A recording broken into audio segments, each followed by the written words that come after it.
Alive. Hello, all. Hello. Hello. Welcome. Thursday night, Generational Change. I'm Jen. I'm Peter, and you'd better hit that like button. Please do. What's going on? No, not much. I got my hair cut today, and it took forever. It was. Where'd you go? That barbershop up the street. It's a good I thought spot. you don't like it. The one with the bourbon and stuff. No, that was fine. Well, I didn't like the first guy that I used, but the second guy that I used, he was great. All right.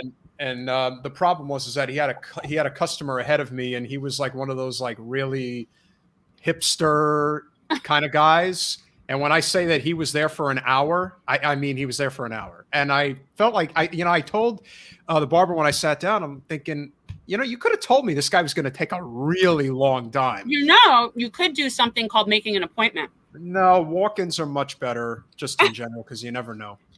All right. And I want to make sure that I get, who I want to get. So, because I kind of have like this rotating, policy, I guess. But, if you want to wait, it's funny because there was like a bunch of guys that like lapped me that came in after me who got their haircut simply because I wanted to wait for the guy that I like. But hey, you know what? When you like somebody, that's look. What is that?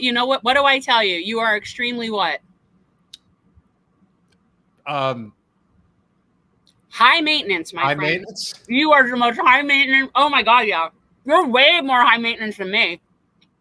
I don't know if I agree with that, but don't get me started on the list. Yeah, well.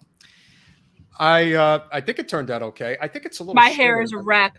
I didn't even have to. I just picked up Jason and Graham from the airport. Their flight was over an hour late. They just got here just now, and they just left to go to my mom's house. And I barely had time to do anything.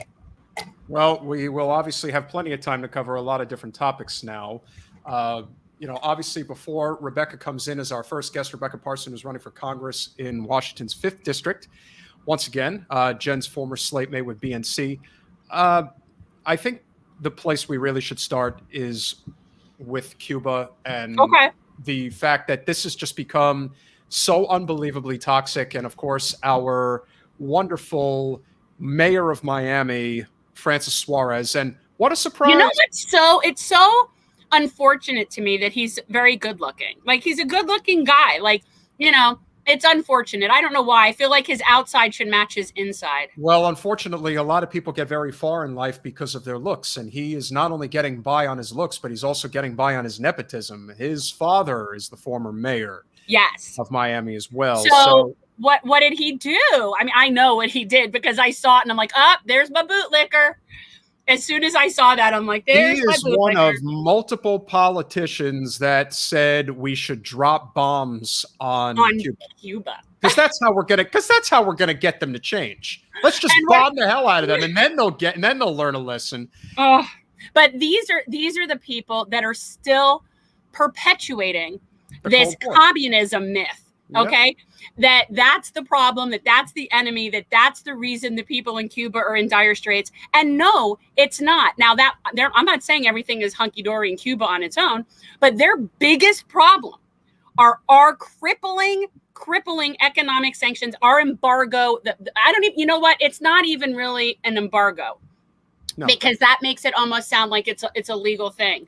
It's really more, I don't even know what do they call it? The blockade. It's a blockade is what it is. Well, there's the blockade. There are the 200 plus sanctions that have been employed. Yeah. These people have not, like, I don't, so it's sort of like This is the very conservative side of Biden, because Biden obviously, he got the child tax credit through, and that's obviously a big deal. And that's the domestic policy that he's going to hang his hat on, and a lot of Democrats are going to run on. But his foreign policy is just as bad, if not worse, than Trump's. It just is. And this is just another example of that. And Nikki Fried, just a little while ago, puts out a tweet saying, "Oh, we totally stand with the Cuban people. We must end communism." It's like, do you not understand that these voters you think you're going at? You see, this is her problem. Which Cuban people does she think she's standing with? Because if she came down to Miami and I took her down to the Cuba caravan, I don't think she would think those people were standing with her. It's not even that. It's the fact that they're trying to pander to like hardline Republican voters.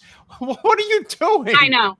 And that's like, well, and except and the other thing is, but the other thing, and let me just say, this is no disrespect to Nikki, but she didn't say that of her own volition. She got that advice from somebody in her camp that thought, this would be a great thing for me to say. This will definitely get me more voters. They don't understand that being more hawkish is not the answer. No. It's not going to help you. Well, you know what? Don't you think that when you have Republicans like Francis Suarez making these kinds of statements, if you're a Democrat and you find that you're in line with those people, isn't that a flag? Yeah. Isn't that a red flag? So in other words, our Democrats are basically supporting, they're not saying bomb Cuba, but they're essentially on the same side of this argument that we somehow have to save those Cuban people. And the best way for us to save the Cuban people is to stop blockading them and stop sanctioning them and let them live their lives. That's how we can help the Cuban people. And that is 1,000% the correct attitude, and the attitude that most people should be taking on. Because let's face it, U.S. intervention never ends well, ever. And there's obviously a desire on the one hand, and listen, I do not support communism. I know you don't either. Everyone is making this about communism. See, you say that, and that's not even true. I don't not support communism. I'm not a communist. But if somebody else, that's like saying I don't support Christianity. No. I'm not a Christian, but I support other people. I agree with you that there is a sentiment to basically say, it's not the government that I would choose to live under, but if somebody else wants to, that's their prerogative. And if majority rule says that this is what we want, then that's what the people want. The reason why we're getting involved, no matter what anyone tells you, this is all about corporate special interests. Well, and it's a pissing match with Cuba that we've been having for a very long time, that at this point is beyond all sense of reason. Well, again, this has as much to do with the fact that Cuba is an island in the Caribbean that we do not control. And when that happens, when business interests cannot have what they want, and let's face it, up until Castro's takeover in 59, Batista's island was basically a haven for big business. That's what it was. My dad remembers going there on cruises, and it was beautiful and vacationing there. So, yeah. So it's, and again, but the will of the people spoke. And unfortunately, we do not agree with what the will of the people is when it comes to our corporate special business interests. And that is a very big problem. And so naturally, are there people who are suffering in Cuba under this totalitarian regime right now? Yeah. Absolutely. But do you think that the percentage of people, I wonder, do you think the percentage in people in Cuba that are suffering, what do you think that percentage is in comparison to the percentage of people in our country that can't make ends meet, that are working 3 jobs, that can't afford housing, that can't afford healthcare? Like when we look at them and say, oh, those poor people, hello, it's not like we have it going on here. So, I don't know. Like when people talk about the suffering Cubans, are they suffering more than like our suffering people? Again, I don't know. People who are truly suffering, who are the ones who truly suffer? Working class people are who suffers. And for a lot of them, this is all a vanity project because most people do not agree with, again, when we're talking about the Cubans who live in Miami-Dade and Broward County, we are talking about ones that are not, generally speaking, they are not struggling immensely in life. They are actually doing very well. Especially once they come here, because we roll out the red carpet for them. Well, again, because we share similar corporate interests. And when that happens, it's very easy to get behind them because they're not going to get in the way of the bottom line. In fact, they're going to aid the bottom line because if we are able to take over the island, which has always been the goal, now you have a very dangerous situation here because, Biden is a hawk. And on top of that, you've now got the Democratic candidates, Val Demings and Nikki Fried, basically saber rattling for Cuba, which is exactly what the Republicans are doing. It's but again, this is going to backfire. Oh, yeah. You are not going to outflank Ron DeSantis and Marco Rubio, especially if there is one issue you are not outflanking Marco Rubio on, it is Cuba. Oh. This is his country.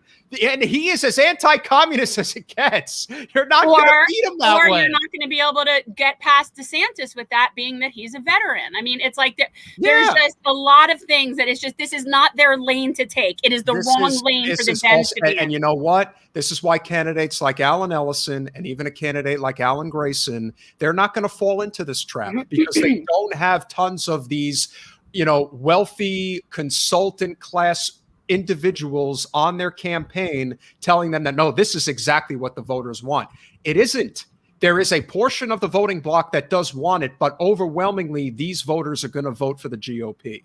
And so going down this path, again, is just another example of bad politics and not recognizing what's going on. As you and I can attest to, we have been to the caravans. This is about ending the sanctions and ending the embargo. If communism and ending communism as we know it in Cuba is the issue at hand for many people, that's an issue you deal with after you rid the sanctions and get rid of the embargo. Right. Once that happens, how do they know that it doesn't work if they're not able to properly do it? So like when you say, I don't support communism, it's kind of like, well, I don't know whether I would or not. I haven't seen it properly applied. I don't again, I don't want to go there. There is no point in us going there. The only other systems I would entertain, capitalism ain't working so well for us. I'll tell you that. That's what I'm saying. That I think a hybrid system that is spliced with socialism and capitalism is the best way to go. The happiest countries, most successful countries in the world, particularly in you have Germany, you have Scandinavia, they are very happy with these models, exceptionally happy. Live longer, more prosperous, better retirement, and all that. So most people are happier with their systems than we are. So. That's true. That is not up for debate. Exactly. And so without further ado, we are going to bring in our first guest, who I'm sure has a lot to talk about when it comes to lack of help from their constituents. Oh, I was waiting for her. Lack of help from their representation for their constituents, I should say. And she's obviously not just a former slate mate of Brand New Congress with Jen. She is also a friend and somebody who would make a fantastic representative in our U.S. Congress. Rebecca Parson, welcome to Generational Change. Hi, thanks for having me on. Nice to see you both again. Hi. I thought you had stepped away, so I was waiting for you to come back. It didn't occur to me that as soon as we said that, you'd come back on. So it's good to see you. Obviously, you're doing this yet again. So go ahead, tell people where your district is. I mean, I know Washington 5, but what that encompasses and, a little bit about yourself. Yeah, so I'm running in Washington 6th District, which is Tacoma and the Olympic Peninsula, the northwest corner of the state. And I'm running on the issues of hunger, homelessness, healthcare, and poverty. In this district, we have a lot of issues with people who don't have healthcare. They make too much to get the subsidies they need, and then they can't afford the healthcare. Also, housing up and down the whole West Coast, and especially here, is a really huge issue. And I'm a housing activist and organizer, so that's always been a top interest of mine. So yeah, those are some of the things I'm running on. My opponent is the 13th most conservative Democrat in the House. He joined with Republicans to sign on to a letter calling for Social Security cuts. He opposes Medicare for All and the Green New Deal, takes money from Chevron and Marathon Petroleum. So you get the idea. And our district's been blue for 56 years. So, and very progressive in the presidential primary. So we really are ready for more progressive representation. Yeah. Rebecca, would you say it's fair that Mr. Clymer was able to get through when he ran because he ran as a fake progressive and people were essentially hoodwinked, and that it really is time to have a true progressive who doesn't take the corporate special interest money? That's what I've heard from his first run. Kilmer presented himself as a progressive and said kind of what he needed to get elected. And so there are some progressives who feel still really betrayed, but he's definitely not a progressive. And he even, there was some anger among progressives in the district in 2016 because the whole district went for Bernie, but then he used a superdelegate vote for Hillary. So, and he last congressional term, he was chair of the New Democrat Coalition, which is the biggest caucus of Democrats in the House. And it's just a very corporate kind of centrist to conservative Democratic faction. So he's very much with the establishment, the Pelosi wing of the party. Yeah, one of the things that I think that is extremely a serious problem out where you are is the housing issue, and what the homelessness situation must look like where you are. I mean, I know that you also there have income inequality issues, not necessarily as severe as Florida, but what is your current housing situation in terms of, can anybody there afford to live on the minimum wage? No, definitely not. Our minimum wage is higher than the federal. It differs from place to place. It's usually about $12. Right. And people can't afford to live on it. Housing, Tacoma, where I live, is actually the hottest housing market in the country. Hottest meaning the shortest amount of time between when the house goes on the market when it's bought. And people are having to come in with, all cash offers, 100,000, 200,000 above the offering price. $500,000 is the median price. And this is not a wealthy district or community. We don't, the Amazons and Microsofts, those are in Seattle. In this district, we have one of the largest ports in North America. And then we have the Olympic Peninsula that used to be a big logging powerhouse and still does have some logging, but it's very much a working class district. And homelessness is on the rise. And the government from federal down to local level is just not doing enough about it. I actually, since the last election, have been focusing a lot on housing activism. And with a group of other people in a coalition, we occupied a building that had been a publicly owned building that had been empty for 12 years to demand they use it for housing. And we also paid for people to stay. Chris, my dog is she's giving me a hard time right now. Yeah. Over Christmas, we had people stay in a hotel and try to get the county to pay for it with the free COVID money. So FEMA, even since Trump, has been providing money for homeless people to stay in hotels because it's a COVID risk being out in the elements. And the county was just not using it. So we got people into a hotel and then tried to get the county to pay for it. And as a result of our activism, we got 200 shelter beds added in Tacoma. We got a so-called cold weather shelter, which means it's only open under certain extremes, if very cold or very wet. We got that made 24/7, extended by 2 months. So, but those are, it's interesting as well to look at these kind of short-term things, but also, the camp that we were working with, and they were members of our organization. They directed us and were full participants in everything we did. And the camp where they are is literally on top of where there was a Hooverville in the 1920s in Tacoma in the port. And when they dig in the ground, they turn up glass. They found a glass Lysol bottle from the 20s. So it shows that these problems are very long term with our entire system, where it's an entirely for-profit driven housing system, and whether or not people have somewhere to live is secondary, which is a big problem. Yeah. I think the other thing we have in common, similarity, is our climate crisis vulnerability, being that we're both coastlines. I mean, obviously, there's different things that separate it, but, we recently just saw one of our buildings essentially crumble into the ocean from what is going to be saltwater intrusion when all comes down, and it erodes at the concrete. And what kind of effects from climate crisis are you seeing over on the other side of the country? Well, in the Pacific Northwest, we had that heat dome a few weeks ago, and something a lot of people don't realize is that most people here don't have air conditioning. Under a third of people have AC, so when it gets to 110, or in Portland 115 degrees, we're just kind of boiling in that, where most of us don't have AC. So it's very dangerous for vulnerable people with disabilities, seniors, especially, people of color who are more likely to be living in substandard housing. So it's very, very difficult to survive that type of weather. And then I have a lot of coastline, like you said, and there are tribes living whose their land is on the coastline. And, they, of course, used to own much more than that, the entire peninsula. And so they've been pushed out to the corners and the edges of the peninsula, and now, having been pushed out there, they're having to come back in because the sea levels are rising, so they have to relocate and go mile upland, that kind of thing, and they have to create tsunami zones for their schools and tsunami evacuation routes. So that's a big issue. And then also it made headlines recently because in Salish Sea, which is here in British Columbia, marine animals were literally boiling to death, like the shellfish and mollusks and stuff, and the water was too hot, so they were literally heating to death.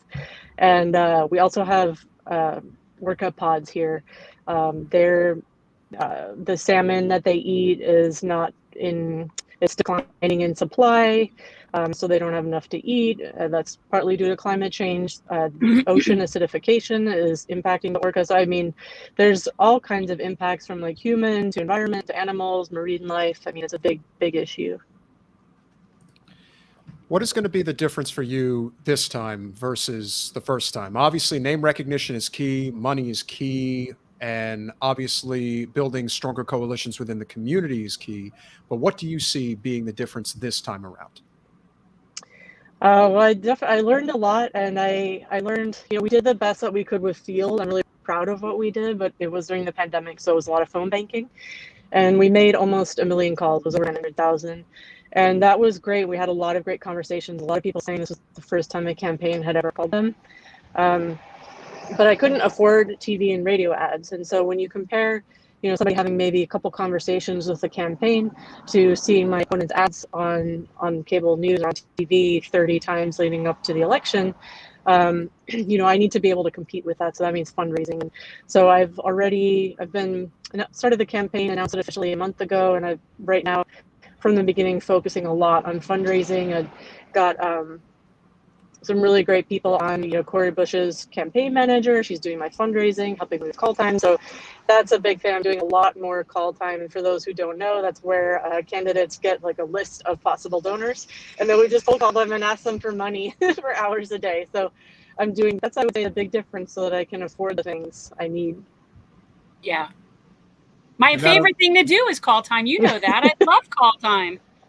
Yeah, I was the one doing it, so, but that's a whole other story.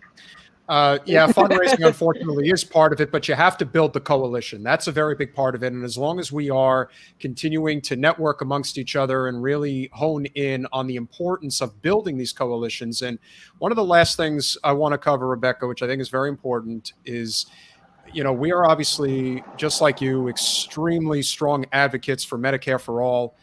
There is going to be the marches happening on July 24th, which is the following Saturday.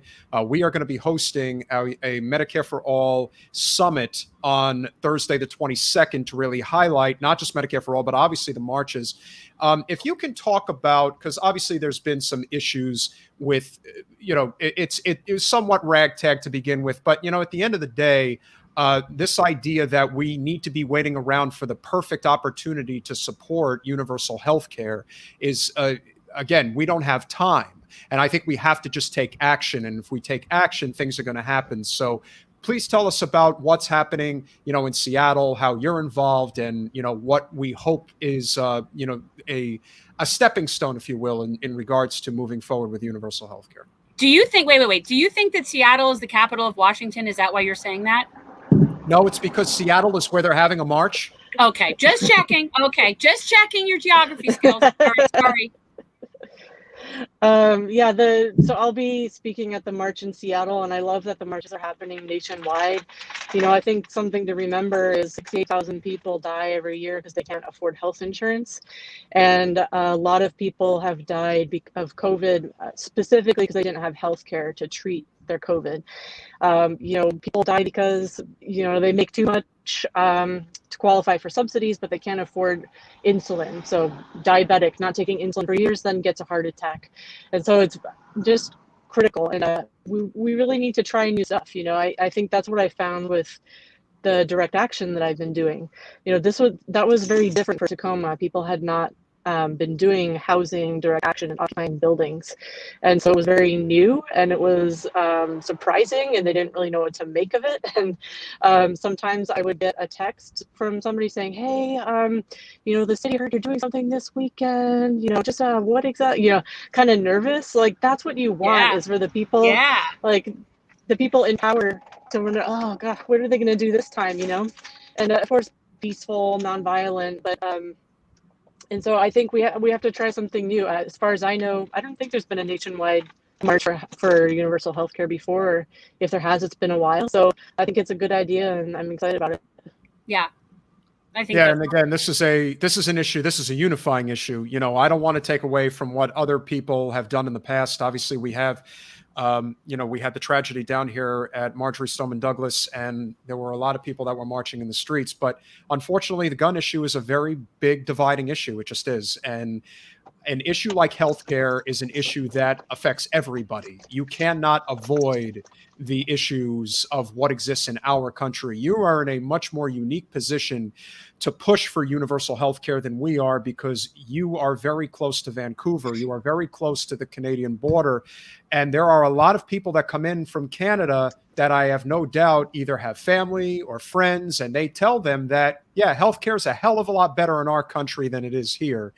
And the same is true for those that are stateside and that have a desire to just go to Canada to get, 10% of the prescription drug costs, get 2 to 3 checkups per year for what is needed, or God forbid, have to go to the hospital and not worry about going bankrupt. I think this is a unifying issue, and the fact that you are stepping up to help lead the charge in Seattle. Yeah. And if there is an event in Olympia, you could do one there too. Touche. Yeah. I want to give credit to the organizers, though. Whole Washington, Red Berets for Medicare for All. They just invited me to come speak, so I could get the microphone for a couple of minutes. But they all did the hard work. I'm sure I'm leaving out some organizations, so I'm sorry. But thank you to the organizers who put in That's so much my work. hat from Fran. That's my hat from Fran from Whole Washington. Yay! If you ladies are watching, I'm a Red Beret too, and say hi to them. I like those ladies. I love those Whole Washington ladies. I mean, I'm sure there's men in there too, but I've just met those ladies. I can't do art to save my life, but I look okay. You look ridiculous. You look absolutely ridiculous. It's definitely not me, but you don't wear it as me. Yeah. Well, how can people find you? I mean, I put up your website, but if there's anything else, other than whatever you need, I guess phone banking people. She's going to need phone bankers and money. Money. Canvassers. Yeah, volunteers and donations. Yeah. Okay, guys, if you go to RebeccaParson.com. Oh, sorry. I think we're a little bit of lag. Yeah, go to RebeccaParson.com and you'll see how to sign up, or follow me on Twitter at RebeccaForWA.com. And thanks so much for having me on. I really appreciate it. No, always. When's your election? Next August, so I'm getting ready to start. That's right. Yeah, you have a late one like we do. Yeah, it's all good. We'll get you back on when you get absolutely. Yeah, we'll definitely. We'd let you know. We're going to be doing also because again, it's still very early, but one of the plans that we do have, especially for 22, is to do a lot of candidate panels. We want to have people, especially from brand new Congress. We want to continue to pay it forward, if you will. And there's obviously a lot of great candidates on the slate, and you're certainly no exception. And we really appreciate you coming on. Wait, and before you go, Rebecca, did you reach out to Catching Fire for the endorsement? No, not yet. I will. Okay, yeah, do it, because that's the thing I'm on the board of that Ava started. Ava Putsova. It's really awesome. Nice. Yeah, check it out and submit your name. Go to RebeccaParson.com. Check her out. She is definitely someone not to be underestimated, and especially in a state that really has a true progressive streak. Yeah. We certainly have your back, and we will definitely have you back in the near future. Thank you so much for coming by. Thanks, Rebecca. Thanks so much. Bye. I'd also like to say, speaking of very nice Washington candidates, anybody paying attention, that tomorrow night I am going to be on Jason Call, who is our friend candidate out in Washington. I cannot remember his district number. He's Seattle, though, I believe. He might be one. It might be, I don't know. But he's having his 50th birthday tomorrow night, and I am going to be on that. So he's 2, Washington 2, friend Jason Call. So, yeah, lots of good action happening in Washington. Yeah, no question. And obviously, we've got a lot of things to cover. We are just waiting on our special guest of the evening, Jasmine Crockett, who is the representative of Texas's 100th district, House district. She was one of the main leading organizers of the Texas Dems walkout. And here's something cool, because when I looked her up, so she's in her first term. She just got in there, and she's bringing it, you know, and I love it. I love it. I'm happy about it. Well, just like our social media post, you got to bring the ruckus, as AOC says. And, you know, she's certainly doing that. You know, there's no question that her demeanor is to basically say, you know, we don't have to play defense. And one of the things that I think is very true about the GOP is that they just don't respect Democrats, and there's no reason for them to, because they basically get them to roll over because they just don't want to have any confrontation. And the truth is, if you fight back, you get aggressive, and you actually take firm stands on things, they'll respect you. And when they respect you, they'll have to come to the table. Well, this is a perfect example for people who don't really understand what's going on in Texas. Essentially, what's happening is the Democrats are doing like an in-person filibuster situation. So basically, they have enough Democrats, even though they are definitely a majority Republican legislature. They have enough Democrats that if enough of them walk out, that they won't be able to have enough people there to have a vote on this voting rights, or let's say taking away voting rights act. So the Texas legislature, the Democrats, got together and they said, we're going to leave. We're not going to show up to work. But here's the catch. If they're in the state of Texas, then they could be arrested.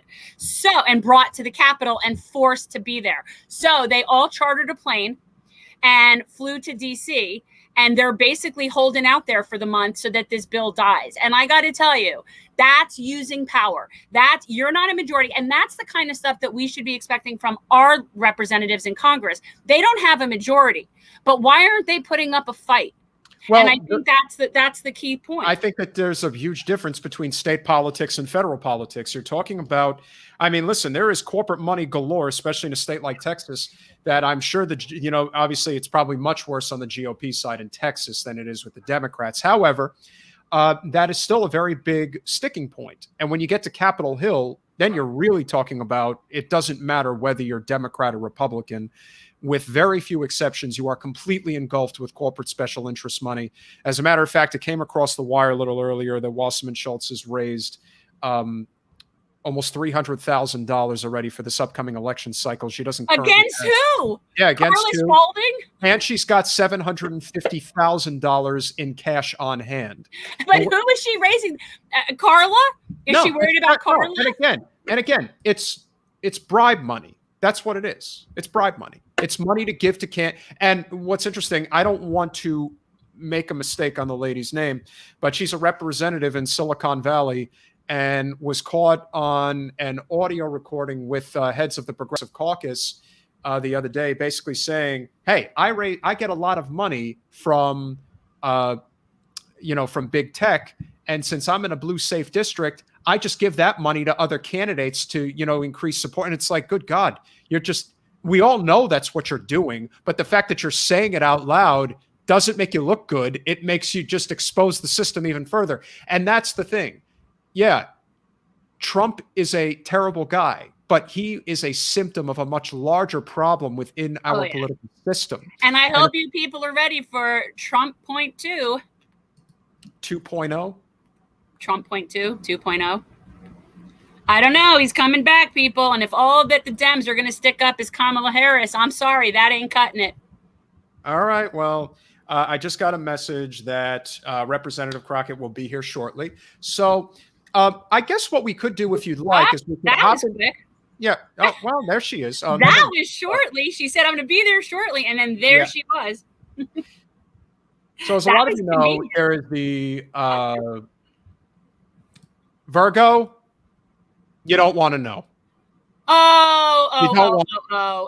I can assure you that if Nikki Fried is standing up with the Cubans against communism, Debbie's leading the charge. She also believes in regime change in Venezuela. Yeah, Debbie was a part of a Miami Cuban anti-commie event the other day, and let's just leave it at that. We don't need to talk about it. So anyway, obviously, as we know, there has been a massive amount of interest in this story that's coming out of Texas in regards to the walkout by the Texas Dems who are trying to protect voting rights. And we all know that there's a lot of teeth to these bills, but Representative Crockett obviously is she's an exceptional lady who has done an amazing job. Badass. Badass, as Jen would like to Badass. say. But could definitely speak more to, because again, I don't really care what corporate media says because everything they say is distorted. I need to hear it from the actual representative who can tell you exactly what is in this bill that is going to hurt voters immensely, and it's going to hurt them if it passes. Yeah, which again, it's all sorts of restrictions. It's nothing. It's nothing positive. But it's also a testament to the GOP's refusal to change. They would rather just prevent you from voting in order to keep things the way they are. But we're not going to have that. So without further ado, we are going to welcome in the representative of the 100th district in the Lone Star State, Jasmine Crockett. Welcome to Generation Change. Hi guys, how are y'all?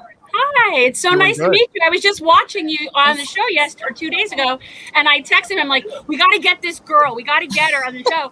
And then I'm like, "Oh, she'll never respond." So then I called my friend Ina Minjarez. Yes. And I'm like, okay, I could probably get Ina to come on, but then I knew that you were sort of leading this thing. So, and then you responded. I was so excited. It's so nice to meet you. It's nice to meet you too. I apologize. We literally are just leaving a dinner with a congresswoman, and so I'm on a bus. No, it's all good. But I make sure I keep my headphones ready and my phone ready so that I can do whatever interviews I need to do. So thanks so much for doing this, you guys. It's really powerful to have the type of platform that you have and to use it for good instead of bad. So I'm excited to join in on the And people know I'm partial to Texas because I lived there for 6 years. My older son was born there. I was in San Antonio, is where I went to law school. Wow. I'm St. Mary's. So, and I have a lot of friends there because of that. So I always have like an eye on what's going on in Texas. But talk a little bit about what was going on where you're like, you know what, this is what we're going to have to do to take a stand. You know, it was a little different for me though. Well, I think it was different for all the different members, but I'm a freshman.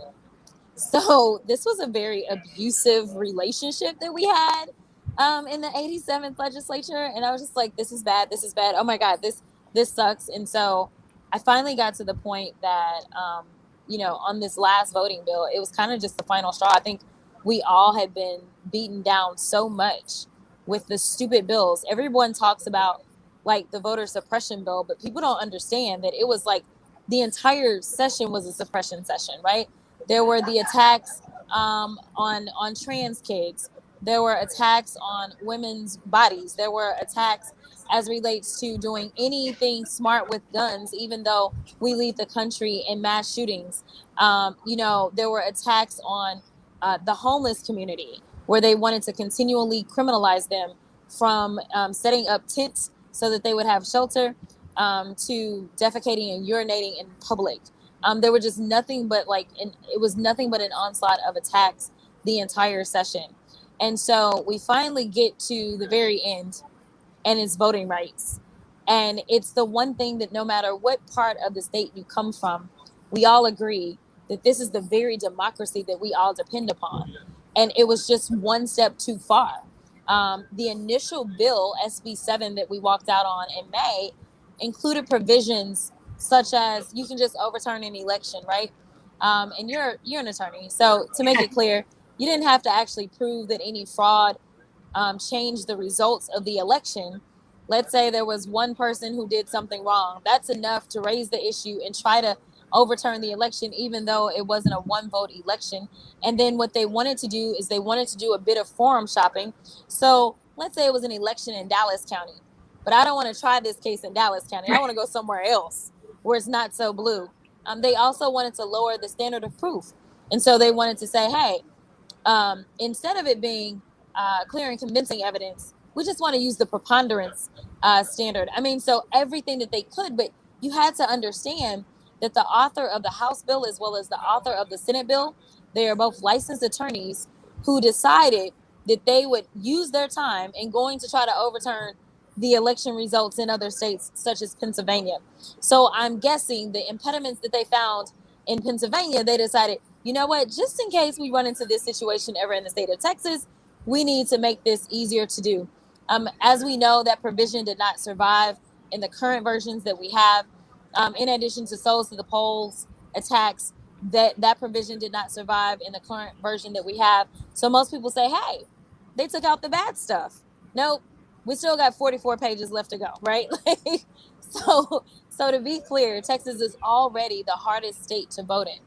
And I keep telling people, we just want nice things like everybody else in the state of Texas. There are 36 states plus DC that allow people to register to vote online. The state of Texas refuses to even have a hearing on an online voter registration bill. Wow. So when you talk about accessibility, when you talk about being reasonable, you guys have to understand that the laws that are already on the book in the state of Texas are already completely suppressive and regressive in the first place. That's one reason we have the lowest voter turnout in the country. That is not because Texans don't believe in voting. It's because Texans believe in suppressing the vote, or at least their elected officials believe in it. So seems like you may have a question, because I feel like I've been talking. No, it's good. Look, I'm familiar with Texas. And because that's where I went to law school, a lot of what I learned was Texas. And I remember there in the beginning of talking about the Texas Constitution that people were like, oh, don't even bother with that thing. That thing is like, nobody understands. Like, it's like this. It's ridiculous. Texas has a lot of weird things that people don't realize. So talk about when this strategy started coming together. Like, who thought of this? Like, how did that come about that you're like, you know what? The only way we're going to have power is to step out. Yeah, no. Okay, so the first bill that we killed, there were only 2 hours left on the clock. It had been brewing for some time. I was kind of that rowdy freshman that was like, why are we sitting here? As they're passing permitless carry, as they're restricting abortion and infringing upon women's bodies, as they are getting rid of local control as relates to cities and their budgets. Like there was so much. And I was like, why are we sitting here? And so a senior member told me about quorum and told me, this is what it takes and whatnot. And so I was like, I don't understand why we're not breaking this. Like, so for me, let me get you some light. It's all good. We're podcasting. A lot of people are audio anyway, but that's fine. Okay. I guess I can't get the light. So anyway, so that was kind of brewing for me over some time. I was quite frustrated. At different points in time, there were different members that were trying to have different conversations about different bills, where they were like, we should just, walk out on this bill. So we really got to about the Saturday before that Monday or Sunday. We got to that Saturday, and a number of us were like, yo, like, how many people are really down with like walking, right? And it was hard to kind of get a count. Like, can we get a count on this? And then there were just concerns about, well, if we walk, and they bring us back, will they make it worse? They probably will make it worse. If we walk, well, what will happen to my bills that maybe have made it to the governor's desk? Like, will he kill my bills? Like, there were just so many considerations that were going on, but we never could really get our hands on a count. And so finally on Sunday, the time is like ticking, like the clock is just going and going, and this bill is about to be ready. The bill had to lay out for 24 hours. So it was coming up on the calendar, and we started to have, a number of more meetings. There had been kind of like these silos of meetings. The core group that I was a part of was kind of part of pushing the Black and Brown coalition to actually pull together. And it was the most epic thing. So we had these calls on Saturday. Gina Hinojosa had went ahead and found a Black church for us to go to if we did decide that we were going to walk on Sunday. We just wanted to have provisions in place. We were trying to figure out how much time was going to be on the clock. Would we have to really try to get outside the city limits? Like, there was just a lot of things like that we were kind of planning for, as backups. And so ultimately, it was probably about, my times are all off, so I'm not even gonna give you times anymore. But at some point in time, there's this black and brown meeting that's called, and the speaker knows that we're having a hard time with this bill. And the speaker says, okay, you guys need to have a meeting. I'll just go ahead and put the house at ease at a certain time. And so we were all told, hey, when the house goes at ease, all black and brown people leave the floor. And we all, like, en masse, we left the floor.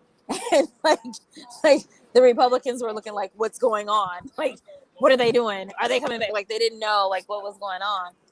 And we had a conversation, and we were like, listen, if we're going to do this, we've got to know that we've got the numbers. It doesn't work if like 5 people leave. Like it takes like all of us kind of working together. And so in that meeting, it became clear that, you know, the energy was kind of going in that direction. And so the whips were released so that they could go ahead and determine, hey, how many people are really in? And by the time we had another meeting with the speaker about this bill and how offensive it was and our concerns, we knew that we had the numbers. And so, you know, there were those that are so good at, you know, procedure, and they really wanted to procedurally do everything that they could to kill this bill. But with this being the governor's priority, I'm not even going to say a governor priority, but like the governor priority, I was thinking, there's no way they're going to let us kill it. And so they had already gotten 25 signatures, which is what is required under the rules to make sure that you could actually stop debate on, like you could call the question on any type of conversation, debate that's going on the bill. So they went and got that done first thing in the morning. And so we knew that they were going to call the question. And if they called the question and we were still there on the floor doing procedural things, we were screwed. Like it was going to pass. They would have quorum. And it became evident that, you know, nothing on the floor was going to work. And so then after we had slowly been leaving, the rest of the members went ahead and they got out, and therefore breaking quorum. And so it was great. It was like really a short-lived victory, seemingly, because then the governor is like, y'all ran away. I'm gonna take y'all pay. Like, what? You know, like that was what he was on. And everybody's like, yeah, you know, quitters don't get paid. And I'm like, first of all, we walked out one day. Second of all, we already got that check. Like, stop it. And so, you know, he actually vetoed the legislative branch. Now, our money is guaranteed through the Constitution, but the branch itself, like, that allows us to actually function and be like an actual branch of government, like the clerks, the parliamentarians, anyone that works on the committees, like those that actually draft the bills, like, he got rid of them and our staffers and all the Republicans and all of the Senate. Like, he didn't like do something where it's like, oh, this is for Democrats only. Like, that's not how it works, right? So he got rid of all of them. And so there's no funding until September. Well, the funding ends on September 1. So he says, I'm calling them back into special session. So he calls us back into special session. But now we know that he's mad, right? Like, he's big mad. So if we're going to do anything, we're going to need to be prepared. We won't have 2 hours left on the clock to kill. It's going to be like days, if not the entire month. And so we didn't know when we would be called back in. We didn't know what exactly would be on the call. We didn't know exactly what their strategy was going to be. So we knew that we needed to be very flexible, but we needed to know how many people were willing to make a sacrifice of up to 30 days to be away from their family. And we had the numbers. We had enough people that were willing to make the sacrifice if it came down to it. So how many people walked out, Jasmine? We have everybody except for 4, so 63. That's awesome. And yeah, you needed how many? 51. That's awesome. That's like the coolest. This is what we're talking about, people. This is they say that Texas has the biggest balls in the country. I guess that goes for both political parties. Everything's bigger in Texas. Everything. Well, don't mess with Texas. You know, I'm curious. Again, this is a very hot button issue. There are, arguments on both sides as to what type of voting rights or even restrictions, for that matter. It shouldn't be restrictions, but nevertheless, a lot of people seem to think there should be. What would you say are the primary components of this bill that is basically a non-starter as far as you're concerned, and it's a complete, what you would call, Texas GOP special, if you will? Oh, that have to be the voter intimidation portion of this bill. That really is the part that I really don't think is really being communicated very well. This bill wants to embolden and empower partisan poll watchers. A lot of those guys that most likely showed up to the insurrection.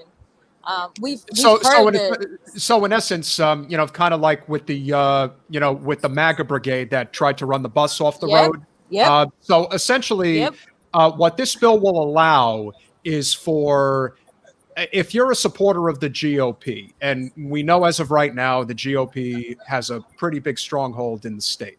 So if they were to vote somewhere, in the Austin metro area, Dallas, Houston, wherever, you could show up more or less in your complete MAGA brigade and stand right by the polling doors, almost as if to basically say, just remember, we're going to be watching you when you go in there to vote, and we're going to know if you're on our side or not. It's worse than that. It's worse than that. Please share. So what the bill allows for is I send poll watchers. Most candidates send poll watchers to make sure that things in a polling location are functioning like they're supposed to. The simple things, like, for instance, the one rule that everybody knows: if you're in line by the time that the polls close, then you're good to go, right? Like, making sure that people aren't disenfranchised because they're turned away and it's like, oh, you didn't make it inside the building even though you were in line. They make sure that, because that's something you can't fix later, right? Like, you can't fix that after somebody's left because someone sent them away, giving them the wrong information. So we always send poll watchers. Our poll watchers for my campaign normally will call us or call down to the elections administrator if there's a concern or question about any irregularities. Maybe take notes of any irregularities so that they can be resolved in real time. Well, most of the time the candidates train their poll watchers, but usually the poll watchers kind of just, they're just observers. It's like an election observer. What we did in Texas is they passed permitless carry. So number one, people will be allowed to have guns. Okay. So that sounds about right. That sounds about right for Texas. Add that to fact that you've got these partisan poll watchers who are mainly going to go into, by their own admission, because we have this recording of this group that is outside of Harris County that wanted to go down into the city, the urban area, and make sure that they can watch what they're doing. There's no parameters on how closely a partisan poll watcher can get to an actual voter. There's language in there that says that they have to be able to hear what's going on. So we're threatening, number one, the secrecy of the ballot. Number two, the intimidation factor that is built into this. Like, this is completely done for the purpose of intimidating. There is no, and on top of that, the person that normally runs the polling location is the election judge, which is usually some little sweet little old man or old woman that has been doing this forever, right? They're basically stripping them of any power to control their polling location. The partisan poll watcher has more power than they do.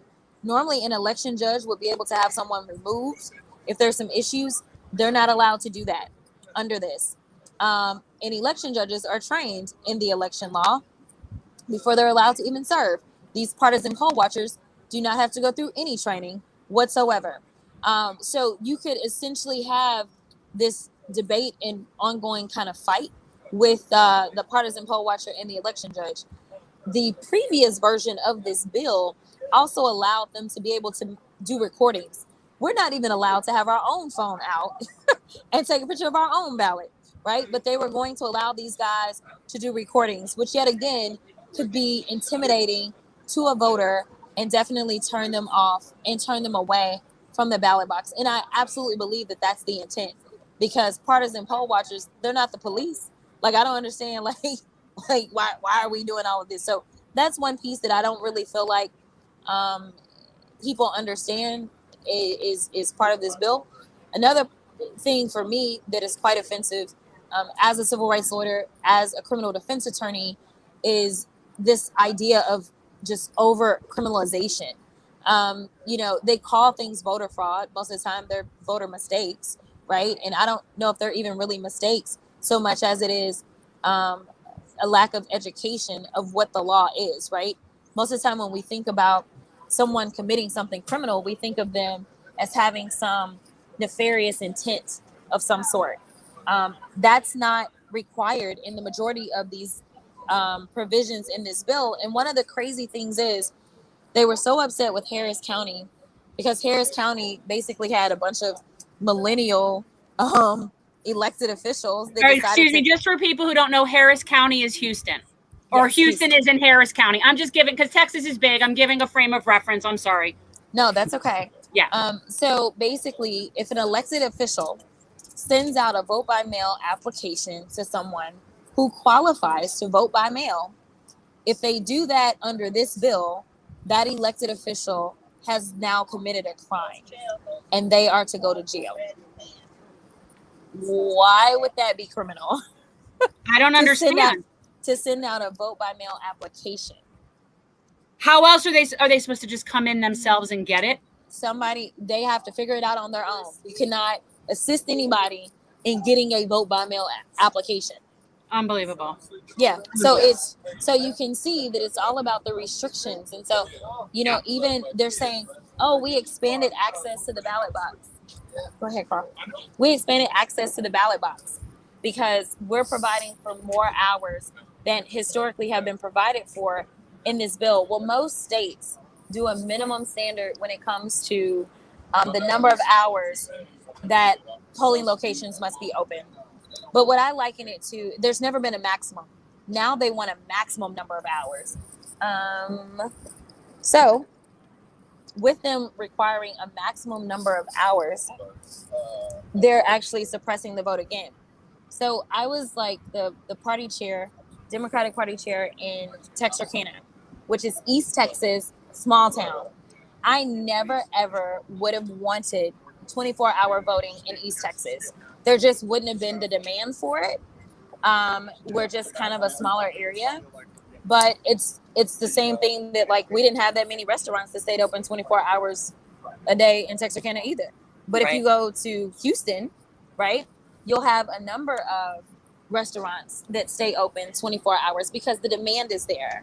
And so this idea of taking away local control has been that was also another theme this session, was the locals are not smart enough to handle their own counties. Historically, Republicans have always said that they are the party of small government. Yeah. And local control matters. And so what I've decided is the locals can control it so long as the locals are Republicans. But as soon as the locals aren't Republicans, then we need Big Brother to come and talk to us. And so that's exactly what they did. Literally, we had a ton of bills that were bracketed to only affect our largest counties, which happen to be democratically controlled. They're trying to tie their hands. And they're also trying to do everything that they can to make sure that they hopefully lose in their next elections. When we talk about our attorney general, who wants to go out and prosecute everybody, and the most that he was able to even bring cases on in a number of years, the testimony was that there were 44 cases, and the majority of those 44 cases were actually mistakes. They weren't real cases of voter fraud. But I can tell you what was real and what is real: the 700 people that died this year in our winter storm because we don't have a functioning grid. I can tell you about the tens of thousands of people that died from COVID-19 because we had a lack of leadership coming out of the governor's mansion. So to me, your lieutenant governor should be charged as an accessory to murder, as far as I'm concerned. Well, all of them should be. But our attorney general, which is where I started this, our attorney general actually went as far as saying on TV, which I'm like, I can't wait for the litigation over whatever voting nonsense we get. He goes, yeah, I had to stop them from sending out those vote by mail applications because if I hadn't, Trump would have lost the election. Oh, man. That's what he said. So we know what the demographics in the state of Texas are. We know that in the last 10 years, the growth has been Black, brown, and Asian. 80% of it has been that. Our demographics in the state of Texas really almost mirror the demographics in the state of California. We are crazy diverse. Yeah. The problem is we don't have access to the ballot box. We don't have access for the everyday person or the poor person, or, you know, we want to make all of these complications. So I know that the naysayers are like, voter ID, it should be the law everywhere, blah, blah, blah. You know, and I tell them we have voter ID in the state of Texas. So like, stop it. And we got in trouble for it as well, right?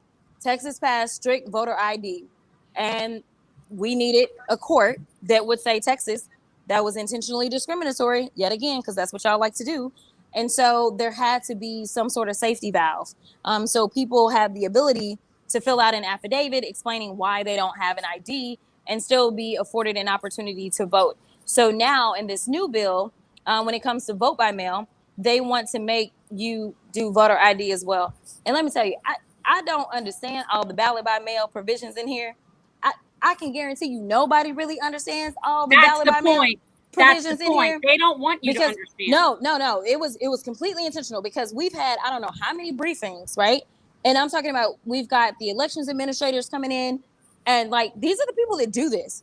Like, there's a letter from all these like small town Republican areas, and like the elections administrators are like, yeah, no, so this is bad, this is bad, this is bad. And then they're like, we don't even know what this means. Like, this is what's coming out from the like elected officials that will have to follow this. And so there's this, I'll make it as plain as I can.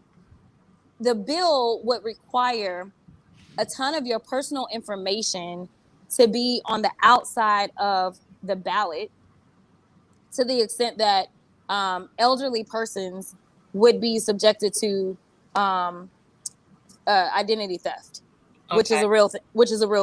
I can tell you that that's a real thing. As a criminal defense attorney, I can tell you that's a real thing. Yeah. Because they want like now your social security number. It's like you got to put some. It's weird. And then something about where you sign. It's got to be where they were like, we don't even know how they're going to put this info. They literally were like, we don't know how we would open this ballot to confirm the information that we need to confirm without potentially, getting rid of the secrecy that is supposed to be provided for in the ballot. So it's a lot of drama. I don't know they don't know what they did. I'm sure the Heritage people did it for them. That sounds right. The Heritage Foundation, definitely. If you think they're big in Texas, they've got a very nice building in DC. Oh, gosh. Jasmine, one thing that I do want to cover, which I think is very important, is obviously there's a huge gubernatorial election coming up next year. I'd like to know from your perspective, the Texas Democrats are definitely trying to set precedent for the rest of the country, at least in the states that are either red or swing.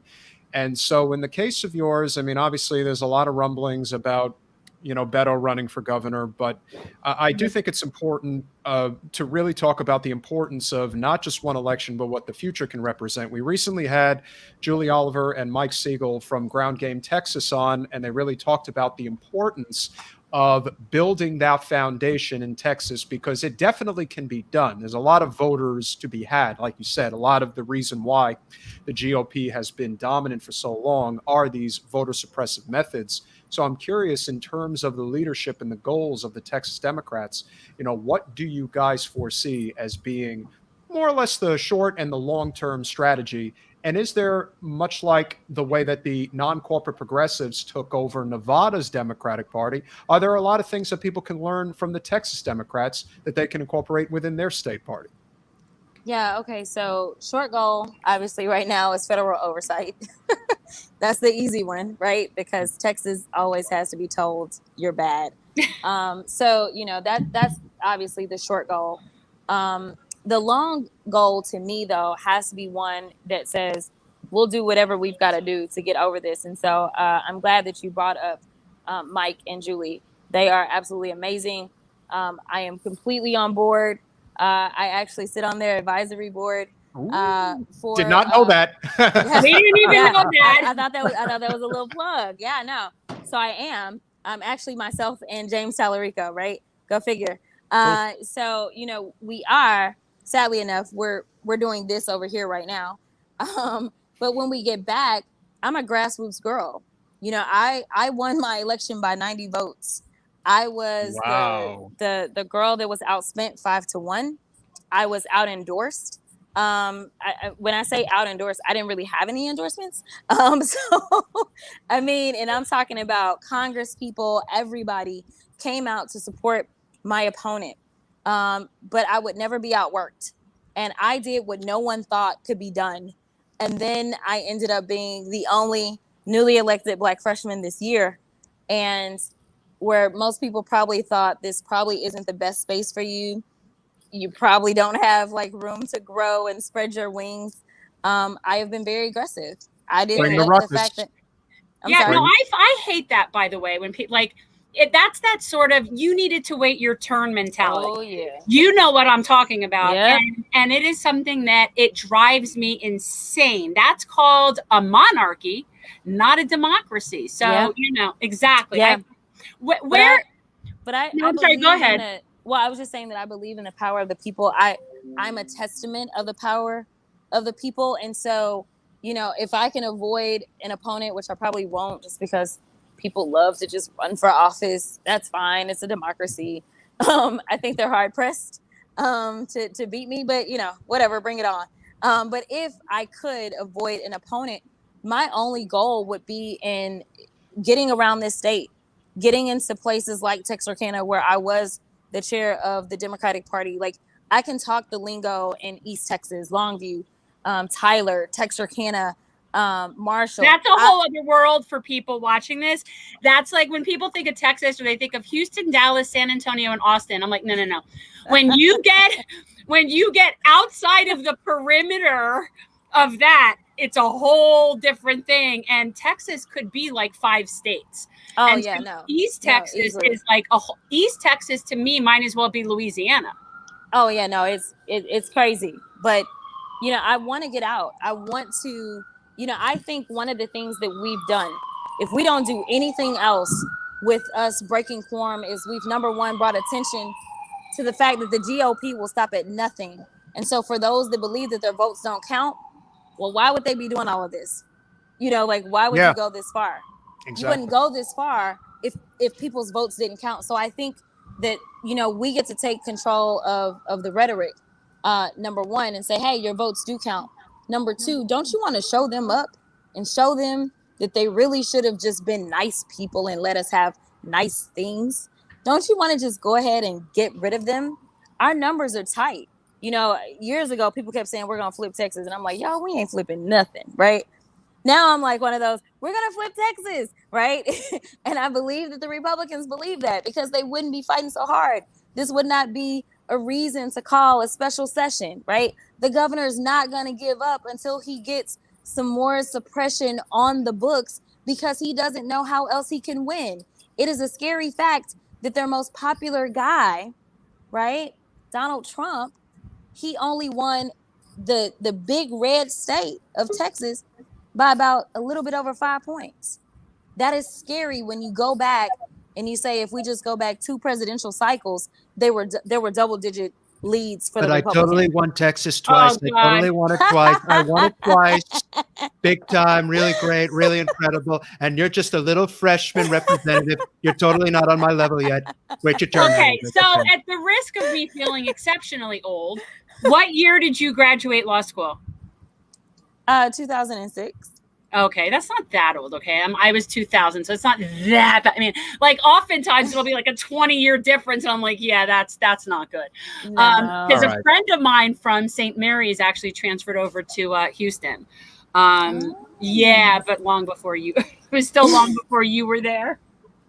Yeah. Well, so obviously, this has been a wonderful conversation, but we would probably be remiss to not ask you what the experience has been like going to DC. How long do you have to stay out? That's the other thing. Like, how long are you committed to being there? So our 30 days will end on August the 7th. On August the 7th, we would have effectively killed both of these bills. The governor can call another special session. and he has to start all the way over. They've got And to what start happens over. when you go back? I don't know. I mean, I'm not going to jail though. No. I'm not going to jail. All that they could really do is force you to stay in chambers until it gets done. Like, I think that's the scope of the authority. I don't think that there's anything criminal. I think it's more like a civil contempt thing than it is. I mean, correct me if I'm wrong. You're not wrong. Okay. You're not wrong. But you know, when you have a governor that wants to just lie to people, I'm like, y'all should just vote him out for being a liar. But again, clearly, and I say this every time he comes up. I voted against him when he ran for attorney general. I would have never imagined that he would be. He's disgusting, and I've never liked him. So listen, I mean, you wouldn't think that this guy was a lawyer, let alone a former Supreme Court justice. Oh yes. Let alone an attorney general, and then says stupid stuff like, "I'm gonna lock him up." First of all, you ain't got no authority, none at all. Like, we could start there. You're not the one. The Speaker of the House is the one that would put the call on the House, which the call has been put on the House. And, our sweet little sergeants. I mean, you guys can go watch a video. That's the other thing. I'm like, I really wish I had the time or energy or desire to post on his Twitter and be like, so this is what you meant? Because they came, they read a piece of paper. They're like, is your member here? Okay. Well, by the authority that I have, blah, blah, blah, blah, blah, blah, blah. Please let your member know that we want them back. It was like this formality or whatever. And I'm like, guys, you guys know where we are.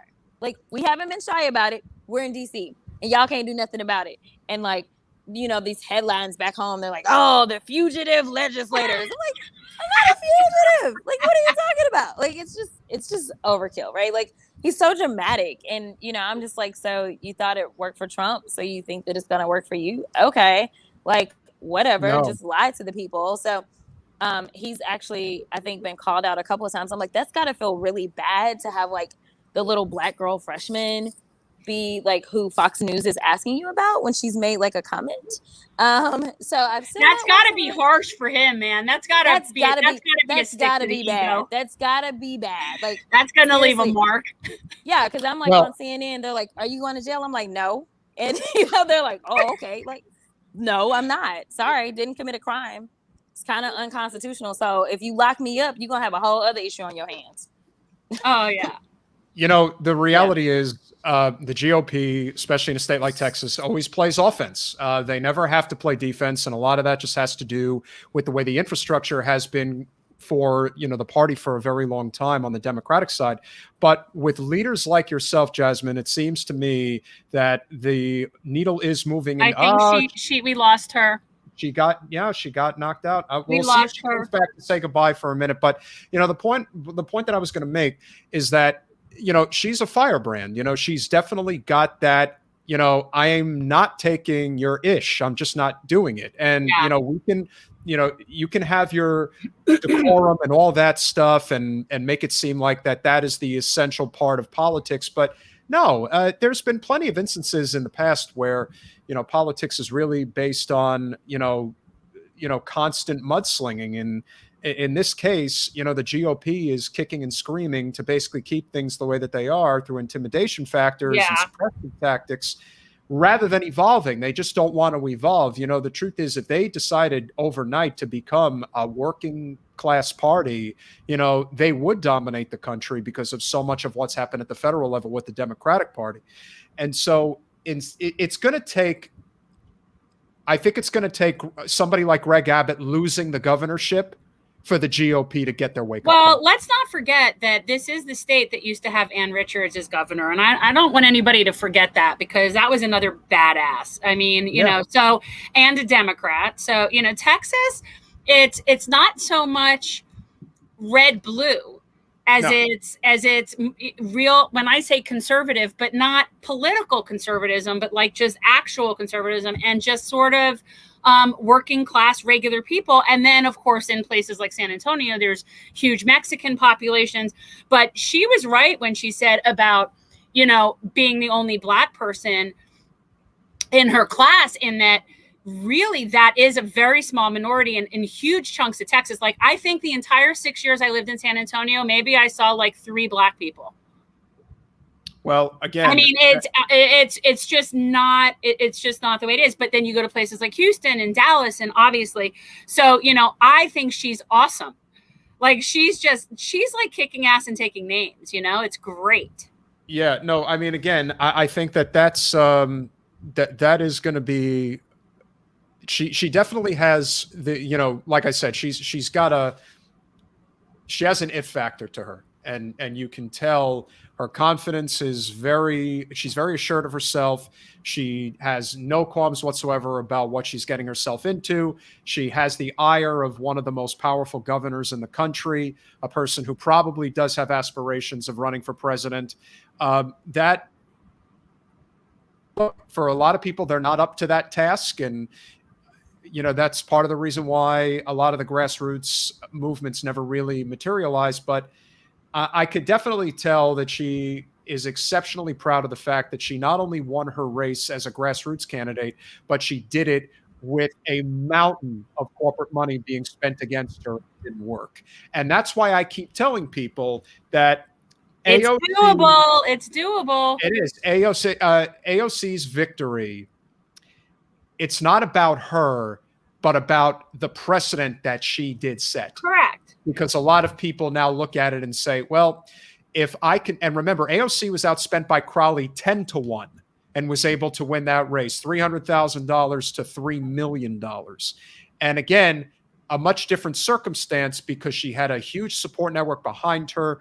When you're in the district that she was in, it wasn't a lot of territory that needed to be covered. Everything was, very close proximity. Really did an amazing job. Yeah. And even though it's very difficult to duplicate that, it's not impossible. And so that is the task at hand, so to speak, is to continue electing representatives who are not consumed by corporate money, who are going to stand up to issues like this. And again, when it comes to the issue of the Texas GOP, as it is in a lot of other places, and why these voting restriction bills are so devastatingly bad, it's because they're losing control of the power structure that they've had for a long time. And rather than evolve, they would rather just suppress and hang on to it even longer. But I'm not sure it's going to work. And if the Texas Democrats are able to push back and actually score a victory here, I think that's going to set precedent for a lot of other places. So with that said, we do have one final significant topic we want to cover this evening with a friend of the show, Kevin Gostola, and that, of course, is Julian Assange. So as a lot of you may know, the Assange case, although maybe you don't know, the Assange case is actually falling apart, which is a great thing. The Assange case never really existed except in the fantasy land wherein it was made up to exist. So I'm just saying.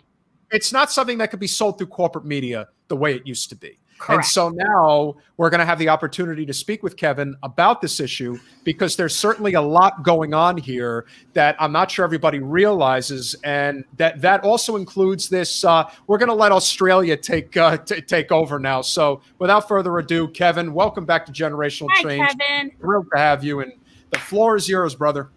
It's good to talk to you both. I mean, where to start? There's so much to say. Is there anything specific you wanted to? Yeah, let's go back to, for people who don't know, just a quick update. We talked about it briefly last week, that the key witness in this case against Julian has since come forward and retracted his statement. And so then the question becomes, okay, now what? So I think from that point on, I mean, look, we've known that this case is bogus all along, but as this has unfolded, where does the case stand now?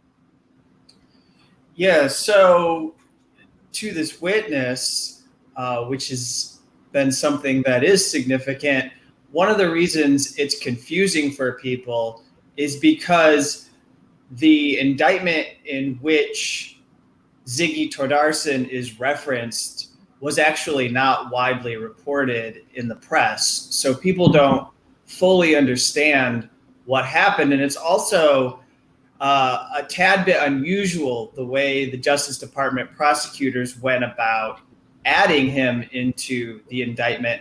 And they added him into the indictment let me put it this way. They sourced allegations that they said were from him.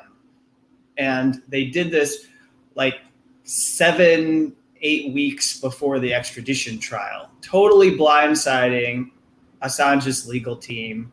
They weren't prepared. They didn't have time to prepare witnesses for the extradition trial. In fact, the first day of the extradition trial, as I covered it, was spent telling the judge she needed to throw out all these new allegations that were put in the indictment because there wasn't proper notice given.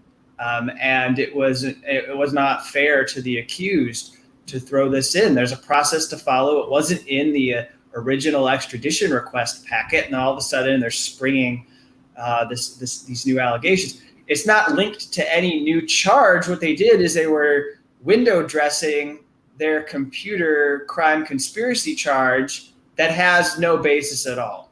And the computer crime conspiracy charge is important to them because without it, then they are just prosecuting journalism.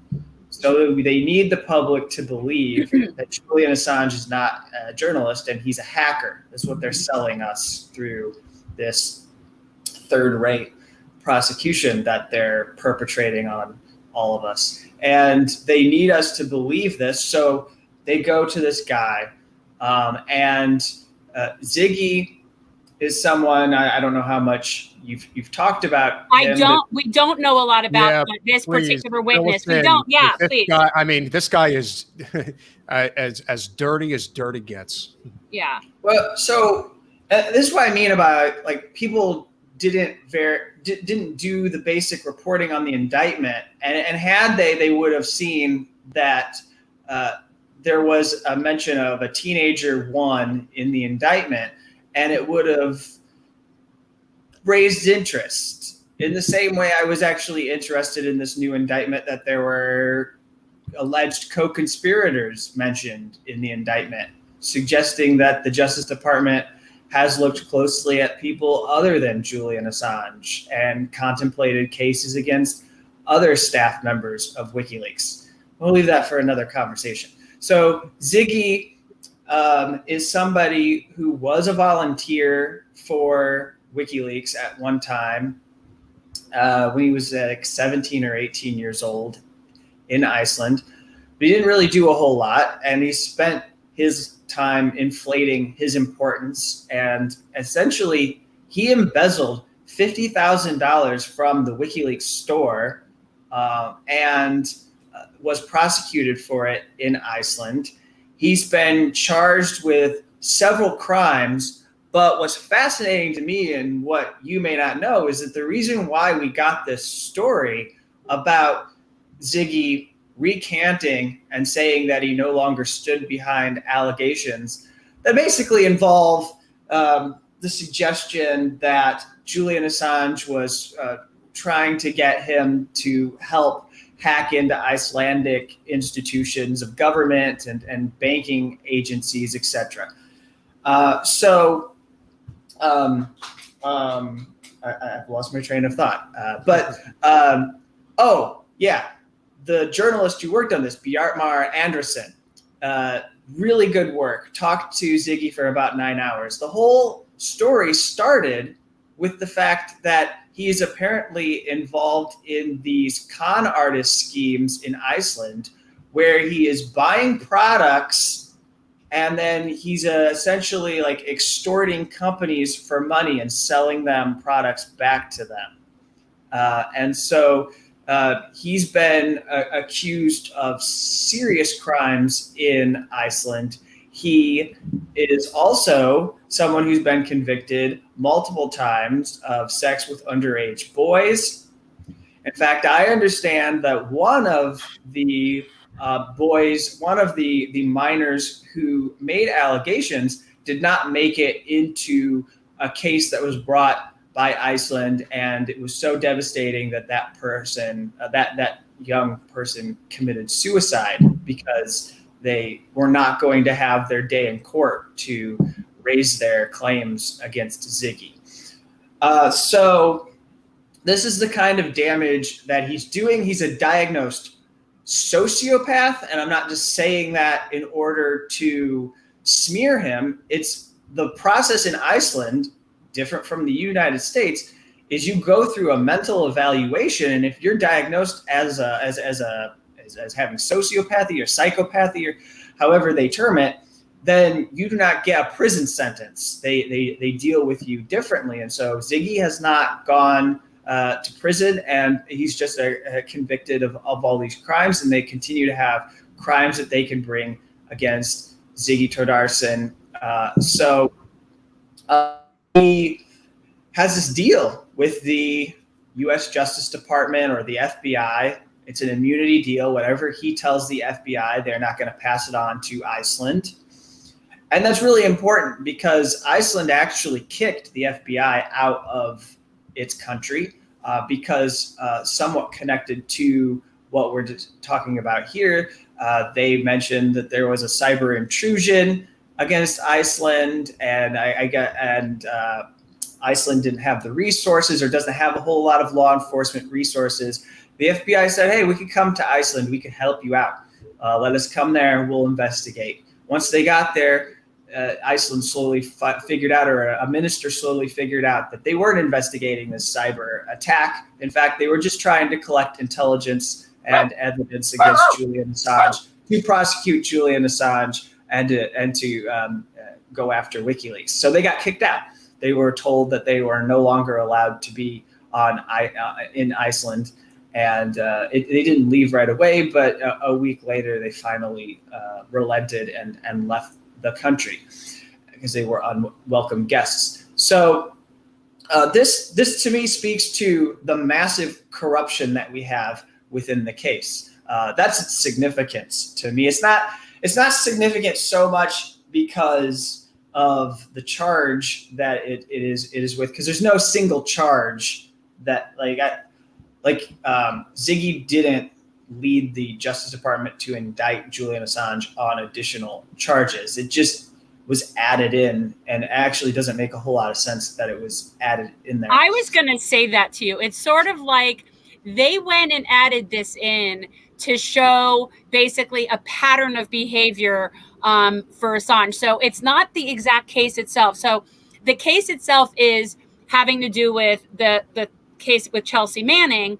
And then this was sort of added in as, oh yeah, by the way, this goes to a pattern of behavior is why they allowed it. But what's interesting is that normally one additional incident does not a pattern of behavior make in terms of being allowed to be admitted as evidence. But what's so interesting is that they picked this guy with the credibility of crap to be this additional story against Julian, and not even relative to the main case. So this is something, and I know this probably sounds crazy, but to me, what this says that this is current right now is that this is almost the way for the Justice Department to gracefully bow out of this and not have egg on their face and have it be like, okay, yeah, we just didn't have a good witness. And so maybe this is a good sign that all of this is being public now. I mean, what do you is that crazy talk? Well, so to me, this is the only part of the indictment that is original Trump Justice Department work. Everything else in the indictment you can trace back to Eric Holder's Justice Department. Right. And you can say that this is evidence and this is investigative work that was done under I've always taken, and I believe you both probably take it too, that all of this work had always been done with the intent of destroying WikiLeaks as a media organization. That there was the political intent behind it, that we could not allow this organization to exist as a challenger of U.S. power. And so they did all that work, but as is common in these conversations, and as you've heard before, they got to that New York Times problem. They recognized that they could not defend it in public. It's kind of like something Daniel Ellsberg says about information and transparency and how basically if you don't want leaks to inflict so much damage upon you, then you should stop doing those things in secret that you can't defend out in the open. Well, the same here is it's like, this prosecution It's something that they were doing, and they were putting it together, and they've been piecing it. And as people have become more knowledgeable about it and are aware of what's going on with prosecutors, none of them can defend it. Actually, you can't get a single Biden administration official to defend this case. You can't get Secretary of State Anthony Blinken to answer questions from foreign journalists who are questioning him while he's out in various countries doing his work. They don't want to talk about it.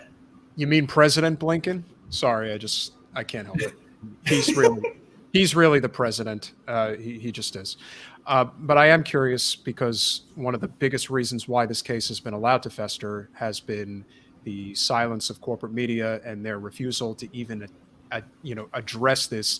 I have particular ire for Jim Acosta, among other people, because if you remember when he was questioned about it, he wouldn't even address it. He basically was sheepish, trying to peddle a book about the integrity of the press. And when he was actually asked a question about real press integrity, he's like, yeah, I don't think I can answer that. Well, actually, the people who pay you don't want you to. That's what it's about. So I do think that corporate media plays a big role. How big a role do you think they play?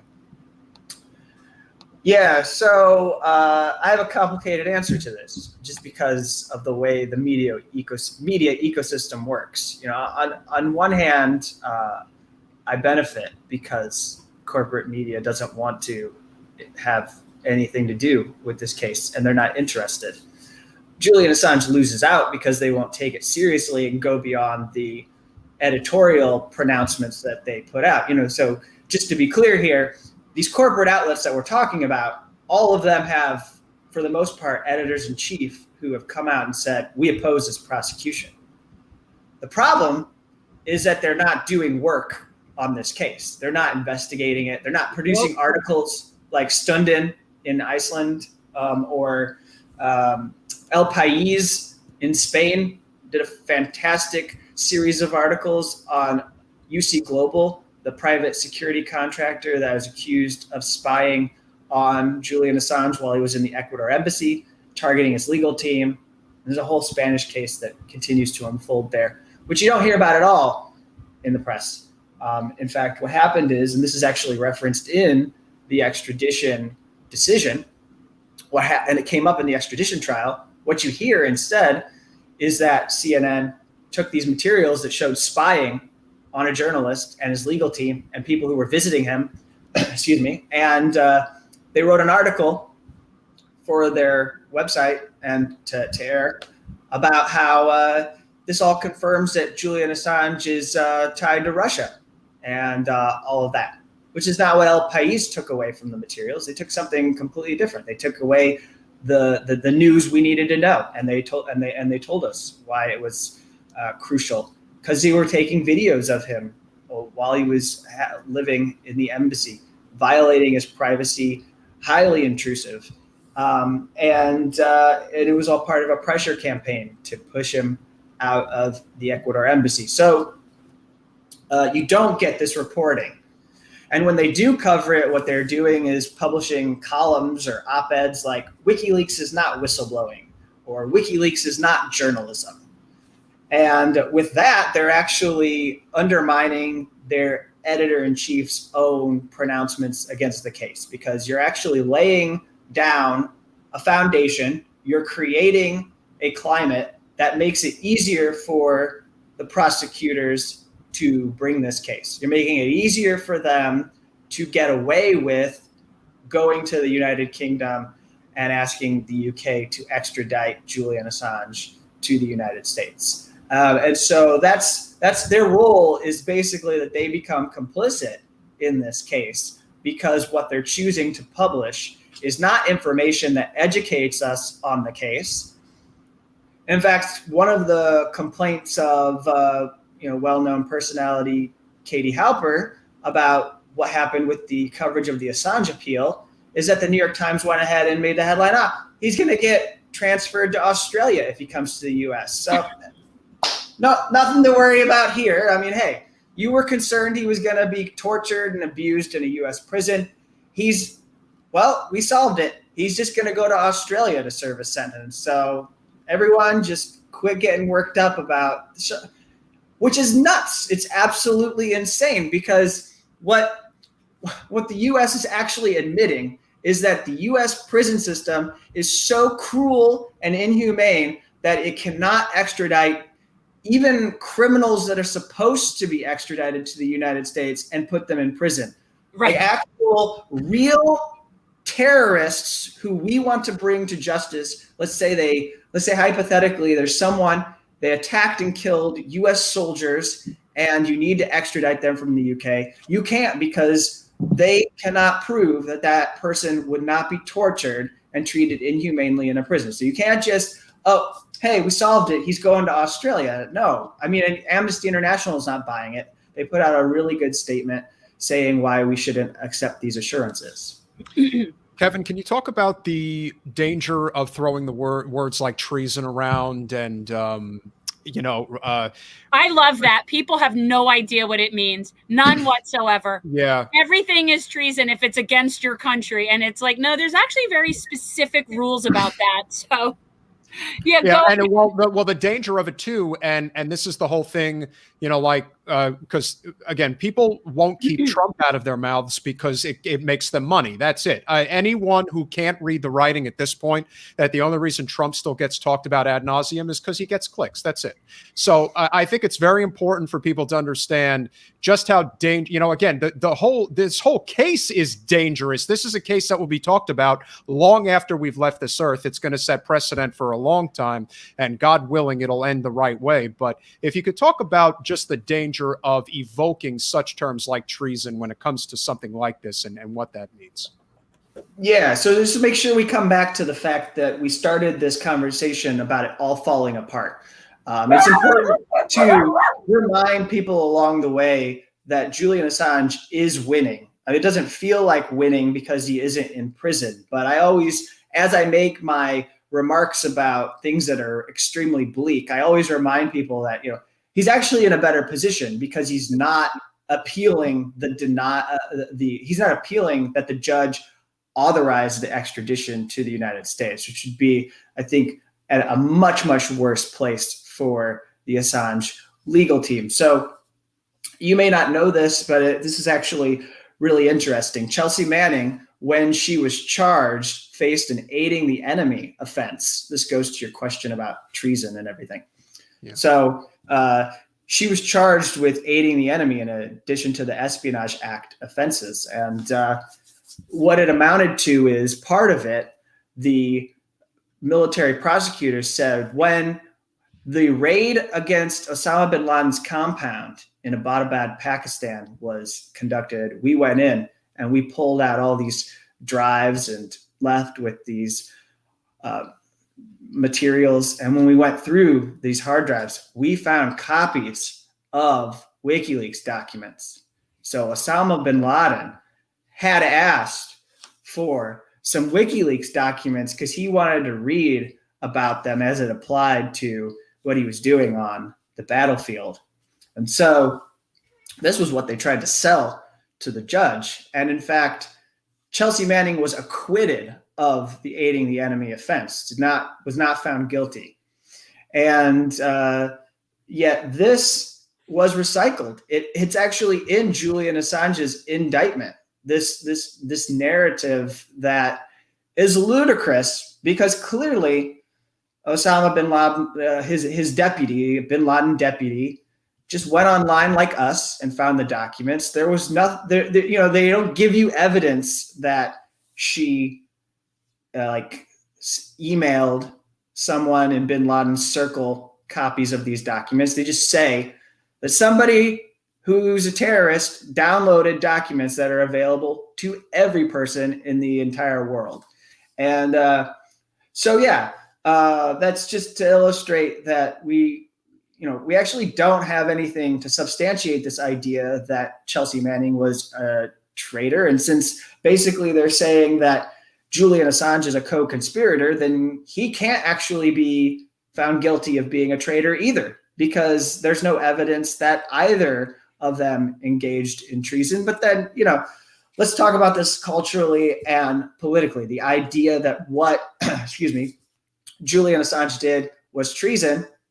I mean, first off, he's not a U.S. citizen, so he doesn't owe this country anything. He can do whatever he wants. which means that he can choose whatever politician he wants to support. And he doesn't have to play the two-party politics game that we have to play as citizens. And if he wants to make a calculated decision that in the end backfires, and quite clearly, I'm sure he's had time to think about it, about how he was wrong. But if he wants to say that I think it's more likely in 2016 that Hillary Clinton will jail me than Donald Trump, then he can do that because he's not a U.S. citizen.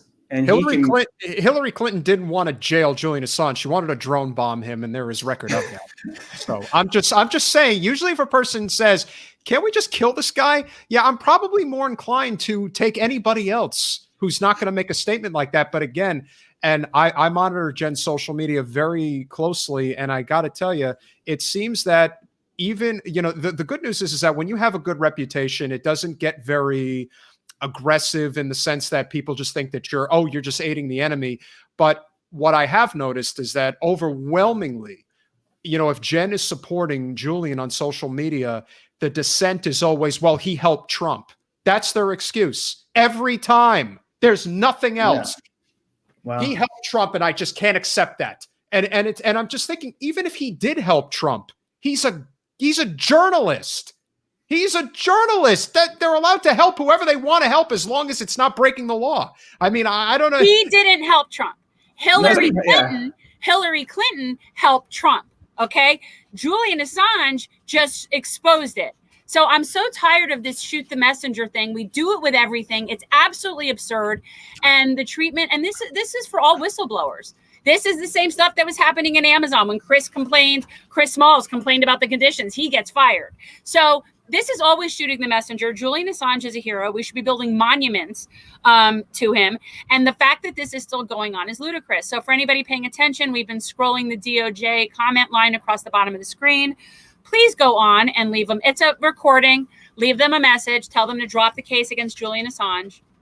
I'm sorry, I digress. No, it's definitely important. But there is a topic that I think is very important that we do cover in conjunction with what we are talking about.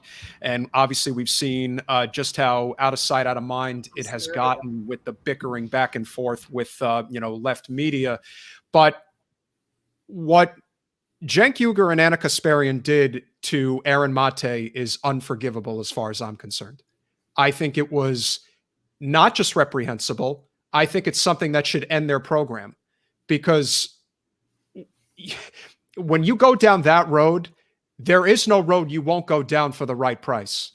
And that is the danger of being a journalist. People talk about, well, why didn't Assange just give up his, give up his source? And I'm thinking, because if Assange did give up his source, no matter how bad people may have wanted him to do that, that would have been it. No one would have been able to trust a reputable outlet ever again to release their information. There would never be another Pentagon Papers type situation or a WikiLeaks type situation. And for, Cenk and Anna to do what they did, especially Anna, I wish people would understand that you got to get Jimmy out of the conversation and just focus on what actually happened here. To attack a journalist in the fashion that they did, I mean, I have no words. I really don't. And I can only imagine, as a journalist like yourself, Jordan Chariton, who is a good friend of mine, friend of the show, obviously shared his sentiments in the same regard. We must protect people who are doing, the honest work, the work that really matters, especially going out into the field. And I'd love to hear your thoughts on that. Well, yeah, in the same way that I believe we should be clear about Julian Assange, and I don't ever say, whether you think Julian Assange is a journalist or not, and then launch into what I have to say. And when I say Julian Assange is a journalist, it actually matters. It's important to the conversation. It's not something we should concede that it's debatable, because first off, it's factually incorrect that he isn't one, because he's a dues-paying member to the International Federation of Journalists. So, not that you need to have a card to be a journalist. A journalist is something it's an act you perform. You become a journalist when you perform the act of journalism. You mean you didn't get your membership card? You didn't get your membership card? I got mine a long time ago. You need to get a card. There's a special card that you have to carry, and if you don't have it, you don't qualify. So I'm just telling you. Yeah. No, I know Jim Acosta has one, and Luke Harding's got one too. It means you can lie about things that happened at the Ecuador embassy for the rest of your life and never lose your job at the Guardian. But yeah, so I think we should be clear, and there's not a whole lot more that needs to be said other than the fact that Aaron Mate, who has been a guest on my show, who I respect, who did award-winning work digging into the investigation by Special Counsel Robert Mueller, who's done fantastic work staying on top of this thing that has gotten him smeared, the OPCW whistleblower revelations / OPCW scandal around whatever happened in Doma, Syria. He's owed an apology. He's owed an apology, and it was fair. It was fair for Jimmy Dore to demand an apology. I'll say that much. And there's really not much more that needs to be said. Obviously it's metastasized. It's now seems to bring in a whole lot of different players who have expressed their opinions. And then as people believe that those opinions are invalid, then it seems like we're piling on them and suggesting that they're not allowed to engage in the discussion. It's really unfortunate that certain people who have stepped forward to offer their opinions are just getting backlash for having a view about what went on between the two. But I mean, the basic thing is that he's owed an apology, and he still hasn't gotten one. And I think it's fair for him to challenge Anna Kasparian and even Cenk until he gets an apology. And the other problem that they have, which they won't admit, is that they started this, and they can't really end it until an apology is offered. So, it's pretty simple. If he files a suit against them for slander, then maybe they'll consider retracting their statement, because the reality is that they were making some pretty serious accusations. Now, those of us in the reality world know that that's silly and that they have now fallen the way of they might as well be QAnon as far as I'm concerned. But, it's like he actually could have a case if not for the fact that we know it's ridiculous, right? But what they're saying are legitimate, first of all, factual and or not. So that's something that can be proven. So if you're going to call someone out as getting money from somewhere or being on the payroll of someone, then you need to back that up. And obviously they can't because he doesn't, because this is ridiculous. And I also do think, this is just my personal opinion. I do think Aaron should sue. And the reason I think he should sue is because we have to put this Russiagate nonsense to bed. It has to go to bed. It has been this was a hatched conspiracy when WikiLeaks dropped the emails from the 2016 primary. Yeah. It was always going to be a distraction to make you look in the other direction of what was actually going on. And when you say, well, Aaron is paid by the Russians, that's slander. Yes. It's slander. And if you can't prove it, then you need to be made an example of. And they in particular should be made an example of, because so much of what they do is driven by money, no different than corporate media. Jimmy is a bull in a china shop. When he gets his mind set on something, he doesn't let it go, and he's not going to let it go, and he won't let it go until he, sees them basically, dead and buried. I hate saying it that way, but in a way, that's just kind of what it's come to at this point, because they're not going to apologize unless they're forced to. I just don't see that happening. And I think that the whole, again, we are huge fans of Kyle. I think, Secular Talk is one of the best shows that you're going to find. And I think he tried to do the best he could, in terms of a balancing act, but it's just gotten so far out of sight, out of mind at this point. And I do worry about the fracturing that's happening, because we really didn't get involved involved in any way in this whole mess. We went after Anna. We made her one of our bootlickers of the week, and rightfully so.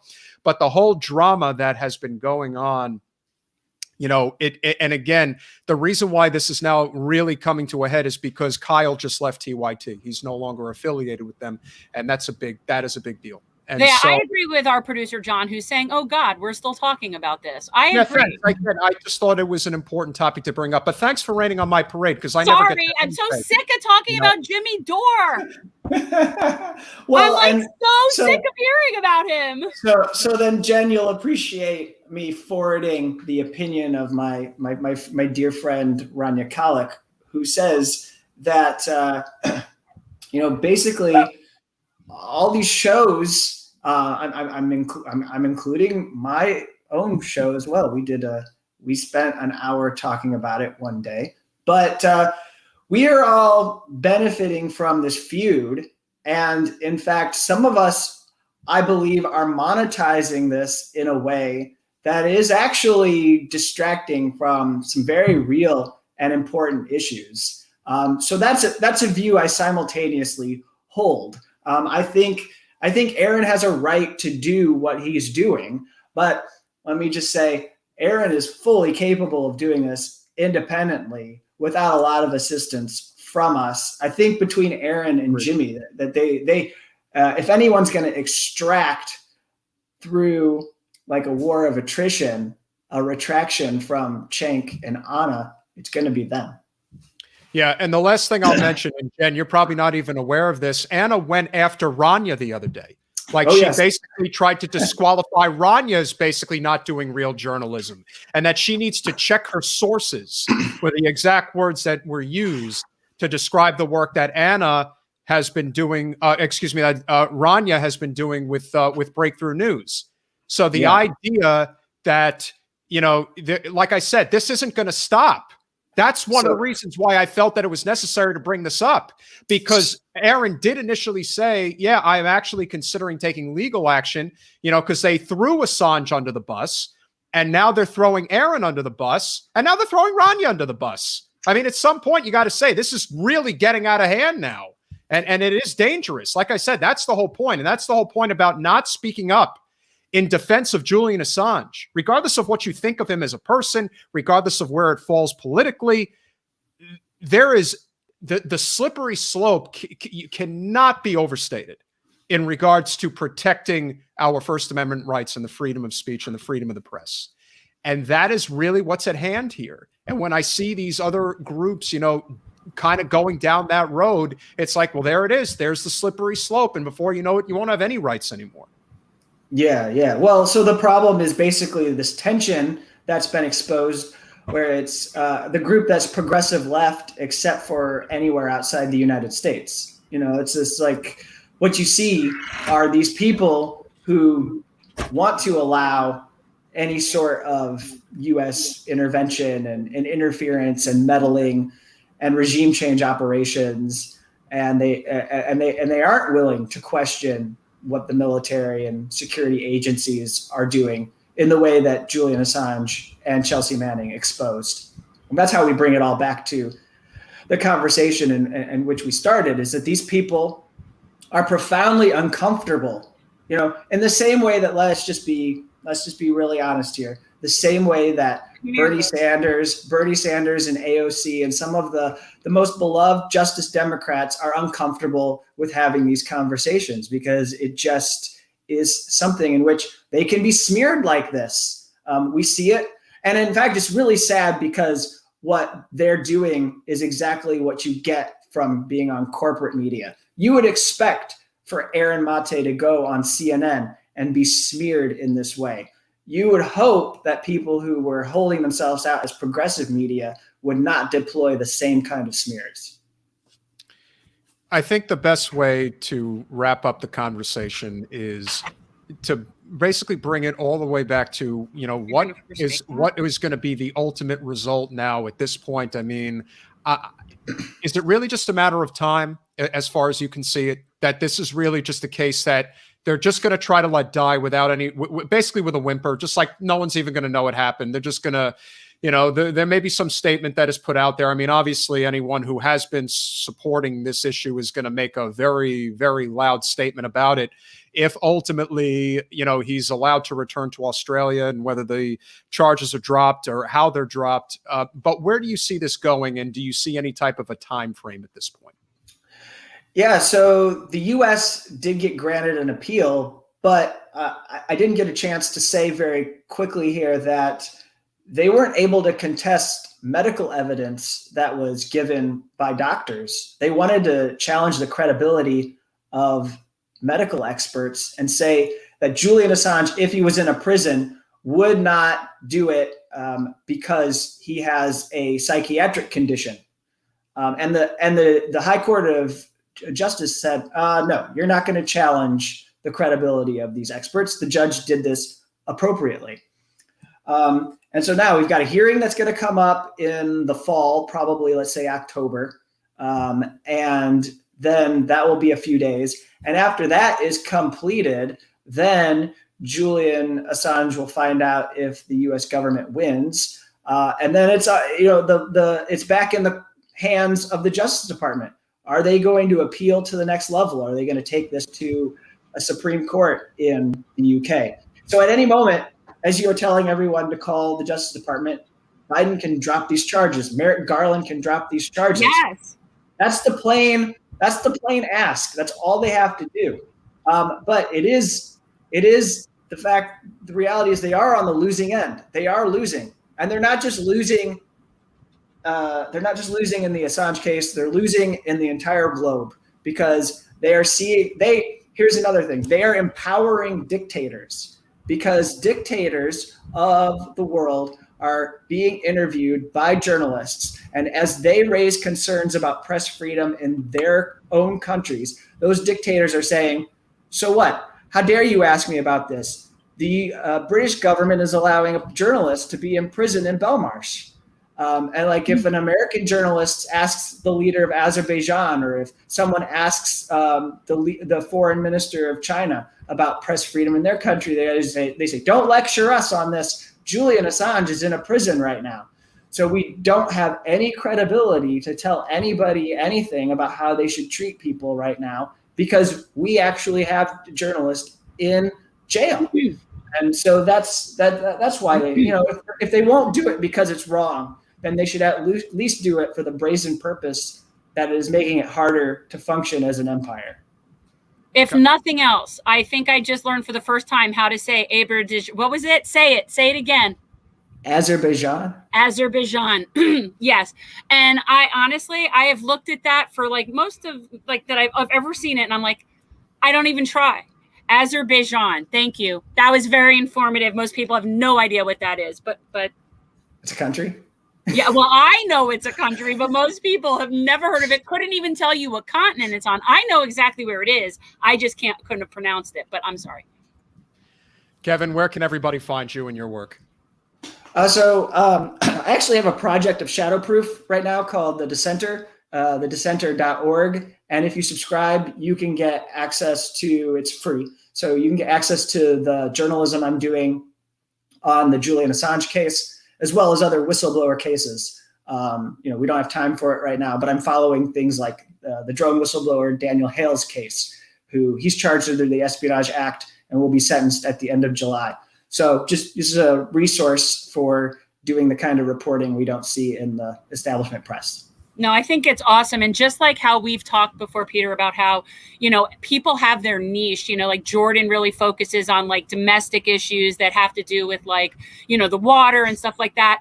You guys, Kevin is someone who really focuses on whistleblowers and people that are getting prosecuted for speaking truth to power. And this is really important. And I think it's really special that you I know you do other stuff too, but that it's such an important topic that other people are not covering. Mm-hmm. Mm-hmm. Yeah, that's true. Kevin Gosztola of Shadowproof, friend of the show, and he is a real journalist. And we are really appreciative that you came on tonight, and we certainly look forward to having you again on soon, my friend. Thanks, Well, Kevin. thank you. You have a good night. Bye. Take care, buddy. So again, we have these Azerbaijan. Jason thought it was a food, by the way. Another country that I'm not familiar with. Well, it's another country that again, it's like in Borat, where he's like, "Can you find Kazakhstan on the map?" And it's like, I actually can find Azerbaijan on the map. I just honestly never even began to think of how to pronounce it. I know where it is. We're not going to let this issue die. No. We are going to see it through. And like I said, the only reason I brought up what I brought up is because this is serious. And you're seeing how it festers into other areas now by allowing it to not be dealt with the right way. It's like a cancer. You got to get it early. If you don't, it gets you. So that's why we have to stay on it. But with that said, I am cautiously optimistic that this is going to end the right way. I am only because I really think this is their way out. I think this is the way they're trickling out of it.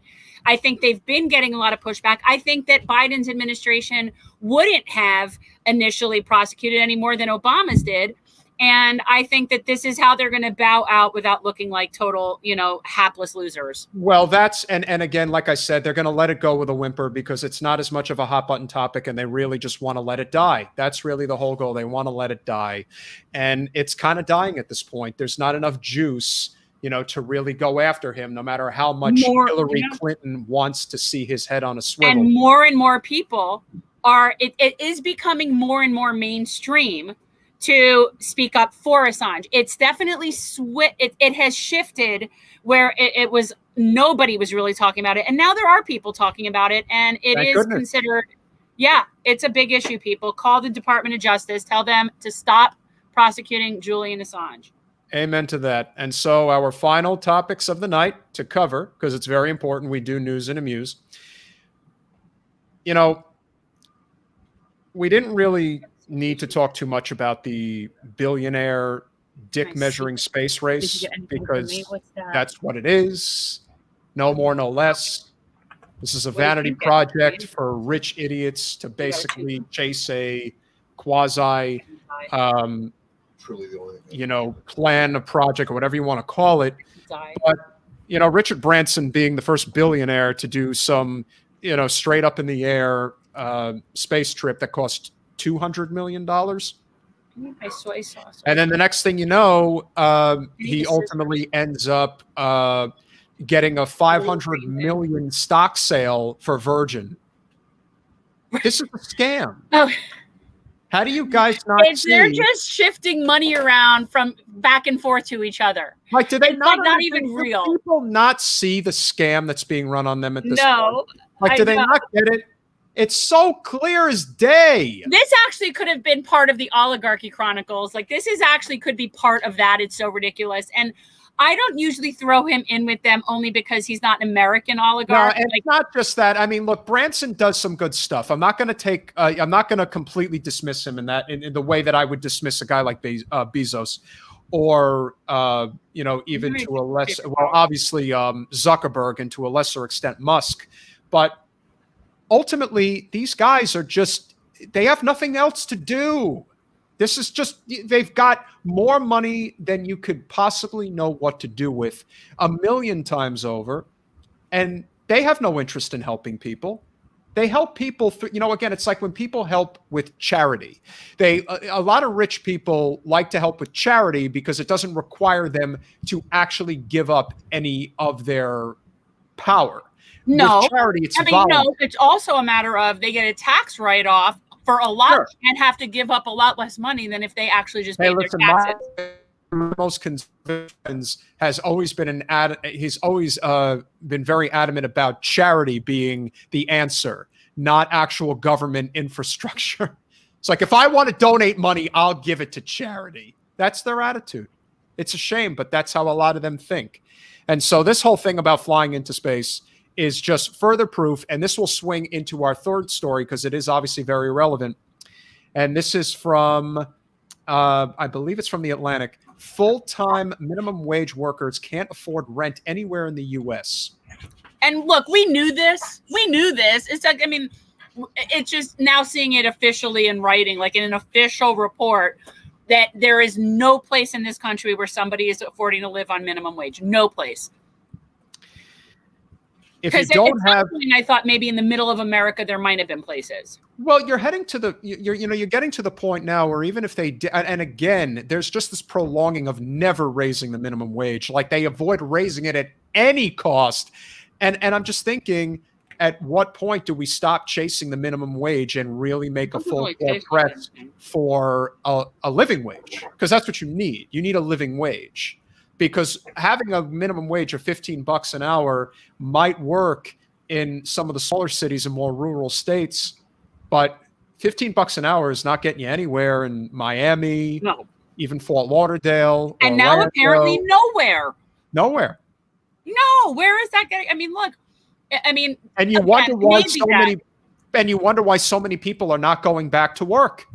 Yeah, there's no surprise there. Why would you want to work for this? And it's not because they're lazy. It's because they actually want to live a life with dignity and respect. I don't blame them. I don't either. But to think that there is nowhere in this country that somebody can afford to live on minimum wage, it's just not possible. And the fact that we're still having this discussion is just ludicrous to me. This is part of the reason why we're very strong advocates, not just for living wage, but also for UBI and the federal jobs guarantee, specifically modern monetary theory. At some point, people just need to take their power back because it's not going to be given to them. You're literally going to have to rip it from their cold, dead hands. That's the only other way that's going to happen. And speaking of cold, dead hands, Jen's favorite congressperson broke up a very violent fistfight that apparently. Why would you equate her to cold dead hands? First of all, I do love Katie Porter. She could give a master class in like cross-examination. I just think she's brilliant. But anyway, she's just the type of representative who really is in it for the right reasons. She flies under the radar. She doesn't chase the spotlight like other representatives, unfortunately, like to do, good and bad. She doesn't grandstand, and and when she comes with questions, it's well thought, well prepared, well researched, and very relevant. Honestly, she doesn't do anything. If you look at her record top to bottom and the way that she appeals to a voting spectrum, she might be the most popular representative in the country if you get right down to it. She represents a +3 R district in Southern California. And she's a progressive blue. Progressive, non-corporate blue. Yeah. Supports all the right policies. Was one of the first congressional representatives to endorse Nina Turner. She's just great. She's just great. There's really no other way to put it. And the fact that when you hear this story about a fist fight breaking out at her town hall, and she rushes over to protect an elderly person from getting hit, it's like, how many representatives are really going to do something like that? No, Debbie's too busy sending the Capitol Police after Medea for assaulting her. Yeah, for real. And you've got Katie Porter jumping into the middle of a MAGA melee. I get real Bernie vibes from Katie because, you've seen many instances when he was running for president, especially the first time. I remember this one person who was at one of his rallies had collapsed on stage, and his instinct was to run over and just try to help them. And what makes it so shocking is that that's not common. What he did is not common. Right. That made news. And I remember even at the time thinking, why is this news? You heard the thud. You heard the thud of the person hitting the ground, and Bernie was like, oh no, I got to go over and help them. Right. And that made news, which to Bernie was probably how is this newsworthy? Because it's not. It shouldn't be newsworthy. No, but what is newsworthy is that was glorious, Christina. That was glorious. Check out her again with the pharmaceutical guy. I forget his name. It was also brilliant. Well, she's got 0 F's to give, and she is as good a representative. And again, what also makes her so badass is that she's technically in a swing district. She could be one of those people that thinks that, well, maybe I should play this a little closer to the chest. Maybe I should. She doesn't give a damn. And here's the thing. Goes with it. She doesn't need the job. She doesn't need the money. No. But what's so great about it is, and she's also exceptionally legally bright. And normally I don't think that not that that's a thing that people have to have, but when you're questioning some of these people and you also have those credentials, it's like a double. It's like they have nowhere to go with her. They can't say, oh, well, you're just a bartender. you know, which not that that would matter, but like they have nowhere to go with her. And No, she's really got it all figured out. And like I said, you get very strong Bernie vibes from her. And of course, you know, there's been a lot said in regards to Bernie and, you know, just how effective has he really been as the budget, you know, committee chair. And it's obviously one of the most important positions on Capitol Hill. Yep. I think Bernie really made a legacy level impact with what now appears to be hearing, dental, and vision being included in Medicare. And it is no small victory. It is a major victory. Yes. It is one of the reasons why we have things like Medicare Part A and Part B. We don't need that. We need Medicare for all, or at the very least, especially people who are over the age of 65.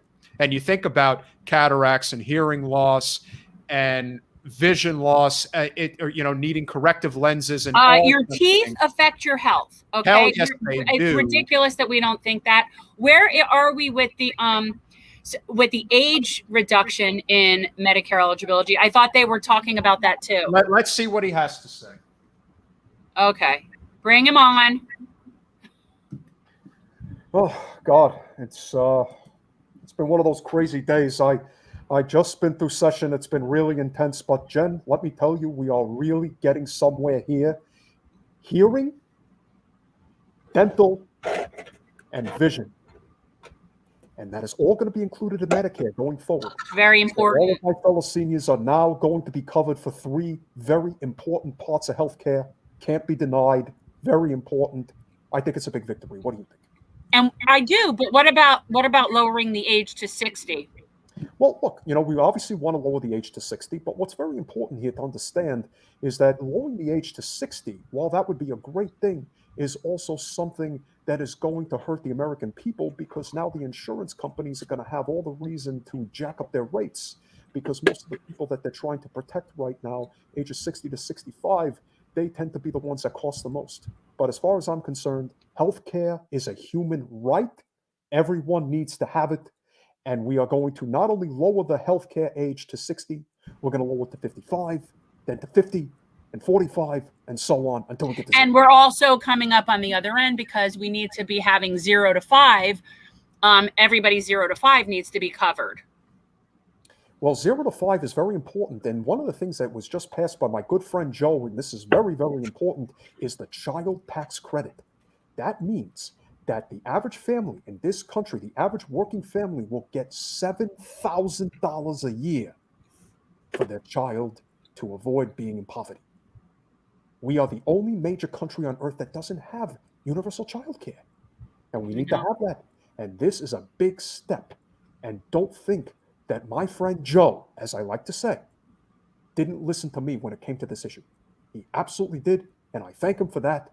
And we are on our way to eventually getting all children covered without the need for just a little bit of money, but $7,000. Yeah. That really adds up. It makes a tremendous impact on people's lives, and we're going to do even more. I think you froze. No, I'm waiting for you to say something. What do you want me to say? You know what I was just thinking actually is that I really like you as Bernie because you're so much nicer to me as Bernie. And it's like kind of cool. It's like very nice and chill and soft. And then when you come back, it's like not. So I don't know. I kind of like you. Maybe you could stay like this. Well, look, you know, the other guy who's here, I'm sorry if he's not nice to you, but he just doesn't have any patience. A lot of people don't have patience, and I'm trying to get people to understand that a lot of these changes, we want them to all happen right at once, but they do take time. But the good news is we are moving in the right direction, and that is the most important thing. We are definitely moving in the right direction. We are going to make universal health care the law of the land. It's going to take some time, but getting hearing, dental, and vision, that's a big step in the right direction. And I just wanted to let everybody know that, and I wanted to let everybody know that the child tax credit is also a huge deal, and we're very grateful for my good friend Joe for doing the right thing. So with that said, I'll see you soon, Jen. Okay. Christina doesn't like the mask. I know. You know what? it isn't, but it's like he really takes on the demeanor when he puts on the mask, and I sort of see past the mask and I just hear the voice. So, but I hear you. It's much more believable if I'm actually not I have to be in character. That's the part about acting. I could have easily done that. Could still do that. Yeah, I won an election I didn't actually run in. Mayo Pete. There's nothing to. Exactly. There's no there. You know what the funny thing is? You would think He's so vanilla. You would think that imitating Joe Biden is hard. Mayor Pete makes imitating Joe Biden easy. Well, because he has nothing to him. There's no there. What would you do? He is as vanilla he's the Spice Girls of politics. There's no there. Politics, and you know, what the scary thing is that he is already trying to plot his way to 2028. So that's the danger of our politics. That's why we need to be a much more. Let him keep plotting. That's their backup plan when Kamala doesn't work as well as they think it should. Then they got Mayo Pete on backdrop. But the scary thing about him is that a lot of the bourgeois liberals love him, and that's a dangerous. I don't get it. I just don't get it. It's nothing to get. He's just he's an empty. There's nothing there. Doesn't matter. There's no there. He checks a box. He makes Beto O'Rourke look as deep as the ocean, man. Like he makes Beto look like a man of substance. He does make Beto look much more appealing. And again, one of the big differences in why Beto is more appealing than Pete is because he's about a foot taller than him as well. So you can't take that. Let's look at these wise words from Mayo Pete. Thank you for sharing that, Christina. That's really nice. We could have like some sort of multiple. That should be like a multiple choice question, and anyone who sees Buttigieg's name would be like, yeah, that's definitely something he would say, and it's true. But that bland. It's a platitude sandwich. Yeah, it is. It's a platitude sandwich. So the quote for anybody that's listening audio is, "The shape of our democracy is the issue that affects all other issues." Thank you, Mayo Pete, for that beautiful quote that will last a lifetime. All right, so a number of things coming up. I am actually going to be spending Friday and Saturday, part of the 2 days anyway. I am heading out to Tampa. I am going to the Progressive Caucus Convention. Ooh. So that's a big deal. Carolina Ampudita, obviously, we would love for her to become the next El Presidente. Oh, is this the vote? Yes. Oh, excellent. I am also going to attempt. Do you get to vote? Yes, I do. Good. I am also going to attempt. I don't know if I'll be successful or not because I ain't paying $350. But Turning Point USA's youth convention is at the Tampa Convention Center. What is that? Charlie Kirk and all of those. Oh, why would you want to have anything to do with that? Well, I just want to, the experience. But everybody, and when I say everybody's going to be there, I mean everybody. Candace Owens, Ted Cruz, Tommy Lauren. So in other words, everybody that I would rather get a root canal than be in the same room with. Yeah, pretty much. Okay, so all of that together, yeah, that does sound appealing. I applied for a press pass, and technically we are press. I mean, we have a podcast. We do interview people. That is true. So there's no reason. You're right. We could get that. There is no reason for us not to get it. Yeah. If I'm going to be there. But I got to tell you, I'm not very keen on us paying for you to go to that. I wasn't going to pay any money. I'm just trying to get a press pass. If I can, then I'm going to go. There's no reason not to at least see, you want to know what they do that works so well. And let me be honest, they're going to have the American flag draped everywhere. Well, and the other thing that we want to do is we want to find common ground and broaden our audience. There are a lot of people there that are civil liberties. Yeah, you don't need to appeal to somebody like Charlie Kirk or Candace Owens. They're hacks. No. You know what they are. They're paid for hire hacks. But there's normal people there too. 1,000%. Yeah, it's a good place. It's like they're being sold. And I guarantee you a lot of what they're going to talk about, especially being in Tampa right now, is going to be about anti-communism and all this stuff. Oh, yeah. But thank you, Christina. And I'll talk to Tomas. I'll just text him. I thank you. I appreciate that. And and the thing is about it, though, we do have a lot of common ground. The sensationalist part of it is that small percentage of it that gets all the attention because it's the most, dramatic. You know what? It's kind of like you going on Tim Pool, and while you may have only appealed to about a quarter of you probably appealed to maybe even more than quarter of the audience, but you probably appealed to about 10 to 15% of that audience who never would have considered somebody like yourself. Right. And then was like, oh, I'll support you. I think you're good people. Yeah. Well, that's the thing. And you will find that at that thing. And especially when it comes to our stuff with civil liberties, we do have a lot of common ground with people. You'll have a lot of people there that are like people that Bo knows. Yes, absolutely. Like those types of libertarian people as well. Well, considering that they're doing it in Tampa, they're going to be bringing in people, from, Ocala and, like Destin and places like that are up, I-75, and Interstate 10. They're going to be bringing in a lot of those types of people. And look, if I ever really got serious about running for statewide office, it is very important to connect with as many people as you can, even if you don't really share that much common ground, but you might be surprised what you will find common ground on. That's why I think that's very important.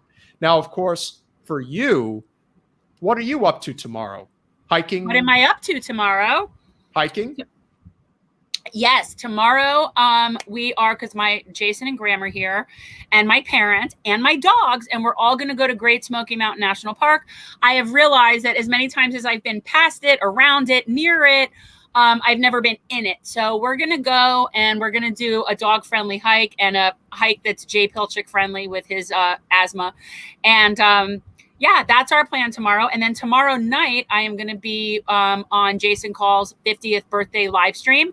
Guys, check it out. I'm not sure what his, promo is, what he's doing. I mean, he's obviously a candidate, so he very well could be fundraising for himself. So, but that's what I'm doing tomorrow night. Right. Well, I did it, but I wasn't as a candidate. No, absolutely. And of course, next week is a big week. Yes, we have a big healthcare week next week, guys. Like a whole it is definitely healthcare week next week. So yes, on Monday we will have 2 primary guests. Don't do it often, but we're going to have an hour slot for 2 different guests. How do I not know that? Okay, I only know of one, so this is new to me. Well, the first guest is going to be Sam Cedar of the Majority Report. So that's right. I have it on a different calendar. Sorry. It's okay. So Sam Cedar will be our and we're starting a little early. Starting at 7. So Sam will be on. And we're going to talk about a lot of different things. But obviously, left coalition building is going to be a very important part of that conversation. And obviously, how we continue to build towards Medicare for all. And that segues us into an even bigger conversation, which is going to be with none other than the representative, the state senator from the state of New York who drafted the New York Health Act, and that is Gustavo Rivera. So that is a very big conversation. We hope that you all will tune in. Very important. And then on Thursday, we are going to be doing a Medicare for All Summit. I'm calling it a healthcare summit. And this is why. And this is why, if you pull up, I know if you've looked at the graphic, because the way I broke down the panel. So the first panel is basically the economics of universal healthcare. And we are going to have 2 very important guests on that panel. It is going to be Wendell Potter, who is the gentleman who is one of the most respected individuals in the healthcare conversation in not just the country, probably the world. He was a top executive at Cigna for decades. He broke from them and has basically blown the lid on their nefarious business practices and why a universal healthcare system makes complete financial sense in every sense of the word. And then we are also going to have on that first panel, Fidel Khabib, who is going to be discussing the merits of modern monetary theory and why it absolutely works when it comes to universal health care. Jen? Yeah, no, panel. And then, okay, so then Our 7 o'clock panel. So this is 3 panels. The 7 o'clock panel is going to be healthcare in the African American community. We have Dr. Victoria Dooley that is going to be coming on and talking, as well as Jamara Amani, who is a midwife in South Florida. She's someone I've met locally that really caters to specific needs of Black women. And then I am also waiting to hear from one other person, so I don't want to say yet, but yeah. So that's the 7 o'clock panel will be healthcare in the Black community. And then the last panel is Medicare for All a reality? And so that's why I kind of say, like, use healthcare and then that panel. And that is going to feature Marianne Williamson, who is our primary speaker on that panel. And I'm not sure who else we've confirmed for that. No, as of right now, it is Marianne. We are looking to get possibly 1 or 2 more guests for that panel. Marianne is obviously, she's a friend. She is an amazing leader outside the 2-party political spectrum. She is a huge advocate for Medicare for All. She is going to be the keynote speaker at the Medicare for All March rally in Washington, D.C., which will take place on Saturday, July 24th. So this is Things are flying all in here, Jason. Are you doing something? I'm sorry. I was trying to share the thing from the graphic for the healthcare summit, and then Jason opened the door and this giant bug came flying in. Oh, you're in the woods. That's what you get. I'm in the woods. I know. So this is obviously, like I said, a very important discussion. We want everyone to spread the word. We want to get as many eyeballs on it as possible. And we want to highlight a lot of different things, but especially when it comes to this particular part of the conversation. We support the marches. We do. And I wish we could have had something down here in South Florida. Unfortunately, that's a conversation for another day as to why that didn't come about. But none of it has anything to do with me. No. And that's the thing I can say, is that none of it had anything to do with me. As much as people all over the world would like to blame me for any ills of progressive politics that happen in South Florida, I wasn't in charge of the healthcare march. It wasn't my job to be in charge of that march. And so somehow, I don't know why that's being blamed on me, but whatever. Nevertheless, we will have a Medicare for All march, which is going to take place down here. I want to say the beginning of October, I believe, is when it's scheduled for. So, yeah, I mean, look, things are happening. And as Bernie likes to say, it is a slow drip, but it is happening. And we hope you guys have enjoyed the show tonight. Obviously, the conversations were great. Rebecca Parson is a fantastic candidate. What can you say about Jasmine Crockett? She is doing amazing work in Texas. Definitely one of our true future leaders in politics. Oh, and yeah. Of course, Kevin Gostola, one of the best investigators. But you guys, if you like what we're doing, we could really use support. So if you're, I mean, obviously subscribe on YouTube, but if you guys are interested, be Patreon members. We've gotten like 2 new Patreon members in the past couple of days. So I'm excited about that. That's always good. $5 or $10 Patreon members, you will get the Lulu sticker. There's the Lulu sticker. And there's other merch as well. But you guys, we really need some support. So we're not going to obviously get it on this platform. Oh, and again, like I said, we don't talk about the, clickbait topics. That's not what we do. We talk about the things that really matter. And it really is important that we highlight these types of issues. And again, we'd love to have a platform of hundreds of thousands of people, but we're not going to cut corners to get there. We are going to do it as organically as we can. And we're going to Cleveland. Yes, we are going to Cleveland for Nina for the home stretch of the election. There's 8 of us on our little Jen team. Yeah, we're going to obviously be there to canvass the final weekend. And then, of course, we're going to be working the polls for Nina on election day. So, for anybody, again, who may be within a reasonable distance of Cleveland or even Akron for that matter, we highly recommend that you get out there, especially for the final weekend as well as election day. If you can work the polls, there is never enough help that can be had. We should not take this election for granted in any way. But I truly believe if Nina gets to Capitol Hill, it is a massive net positive, not only for the movement, but for anybody who actually has theories of grandeur that Jen is going to ever run for Congress. Right. Again. I was going to say, if anybody out there has any interest in me ever doing this again, this is a huge step in that direction.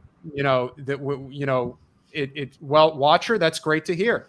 But yes, if Nina Turner gets to Capitol Hill, that will definitely help Jen in ultimately deciding to run again. So do not underestimate the importance of this race. Do not take for granted that Nina has a lead. No, guys, get on the phone. Get on the phone. Do what you got. Put up Nina's website, please. NinaTurner.com. And before I get off, okay, so I want to promote this for a friend, Lauren Steiner. And she is, so on Sunday the 18th at 5 p.m., she's going live on Facebook, The Robust Opposition. And this is for the Medicare for All marches, unmasked. And so she is having. So this is a post. It's this Sunday. I'm sorry. Yes. So she's doing her own thing promoting the marches, essentially. Yes, this is a Medicare for All marches unmasked. And she's having Laura Fielding with the Red Berets, Sharif Snuggs, I don't know who that is. I don't know Betty Toto, but she's having a thing, and I told her I would put it out there. So it's Sunday, July 18th, 5 p.m. guys, The Robust Opposition. And yeah, so support Lauren Steiner. I met her the other day for brunch. She's very nice. We got along very well. And so yeah. I support the Red Berets. You look ludicrous with that on. It is not your look. It just is not your look. Yeah, I don't know. It depends on the hat. I can wear certain hats well. You are lucky. You actually wear hats very well. So no, I know that. That's no. And it's not luck. It's a gift. And I would also say that as I was a child, my mom and I would go to Bonwit Teller, which was an amazing department store at Bell Harbor, and they had the best hat department ever. And that was basically the thing, was trying on hats. And yes, I really do have a very good hat head. I have a very good hat head. And it's just the way it is. It's a thing. There's other things I don't wear well, but I have a good hat head. Some people are lucky. What can you say? Well, with that said, we really appreciate you as always. One more time, if you're feeling generous, please become a patron. It really does make a difference for our channel. It is the only way that we're really able to grow, and all of our growth has been 100% organic. Yeah. So this is how we can afford to help subsidize people to go help Nina. Absolutely. The money that we raise for the channel are for efforts like this, so that we can make sure that Nina gets over the finish line. Having somebody like her getting to Capitol Hill means that there's an opportunity down the road, 2028, where maybe we do have an opportunity to elect a true progressive as president. And also the reason that we can't be a 501c3, I'd like to say that as well, which is why we're not a tax deductible donation. And that's because we engage in these types of activities. So with that said, it's always a pleasure. We appreciate you guys. We will see you Monday. Next week, Monday in studio. Jen's back. Good night.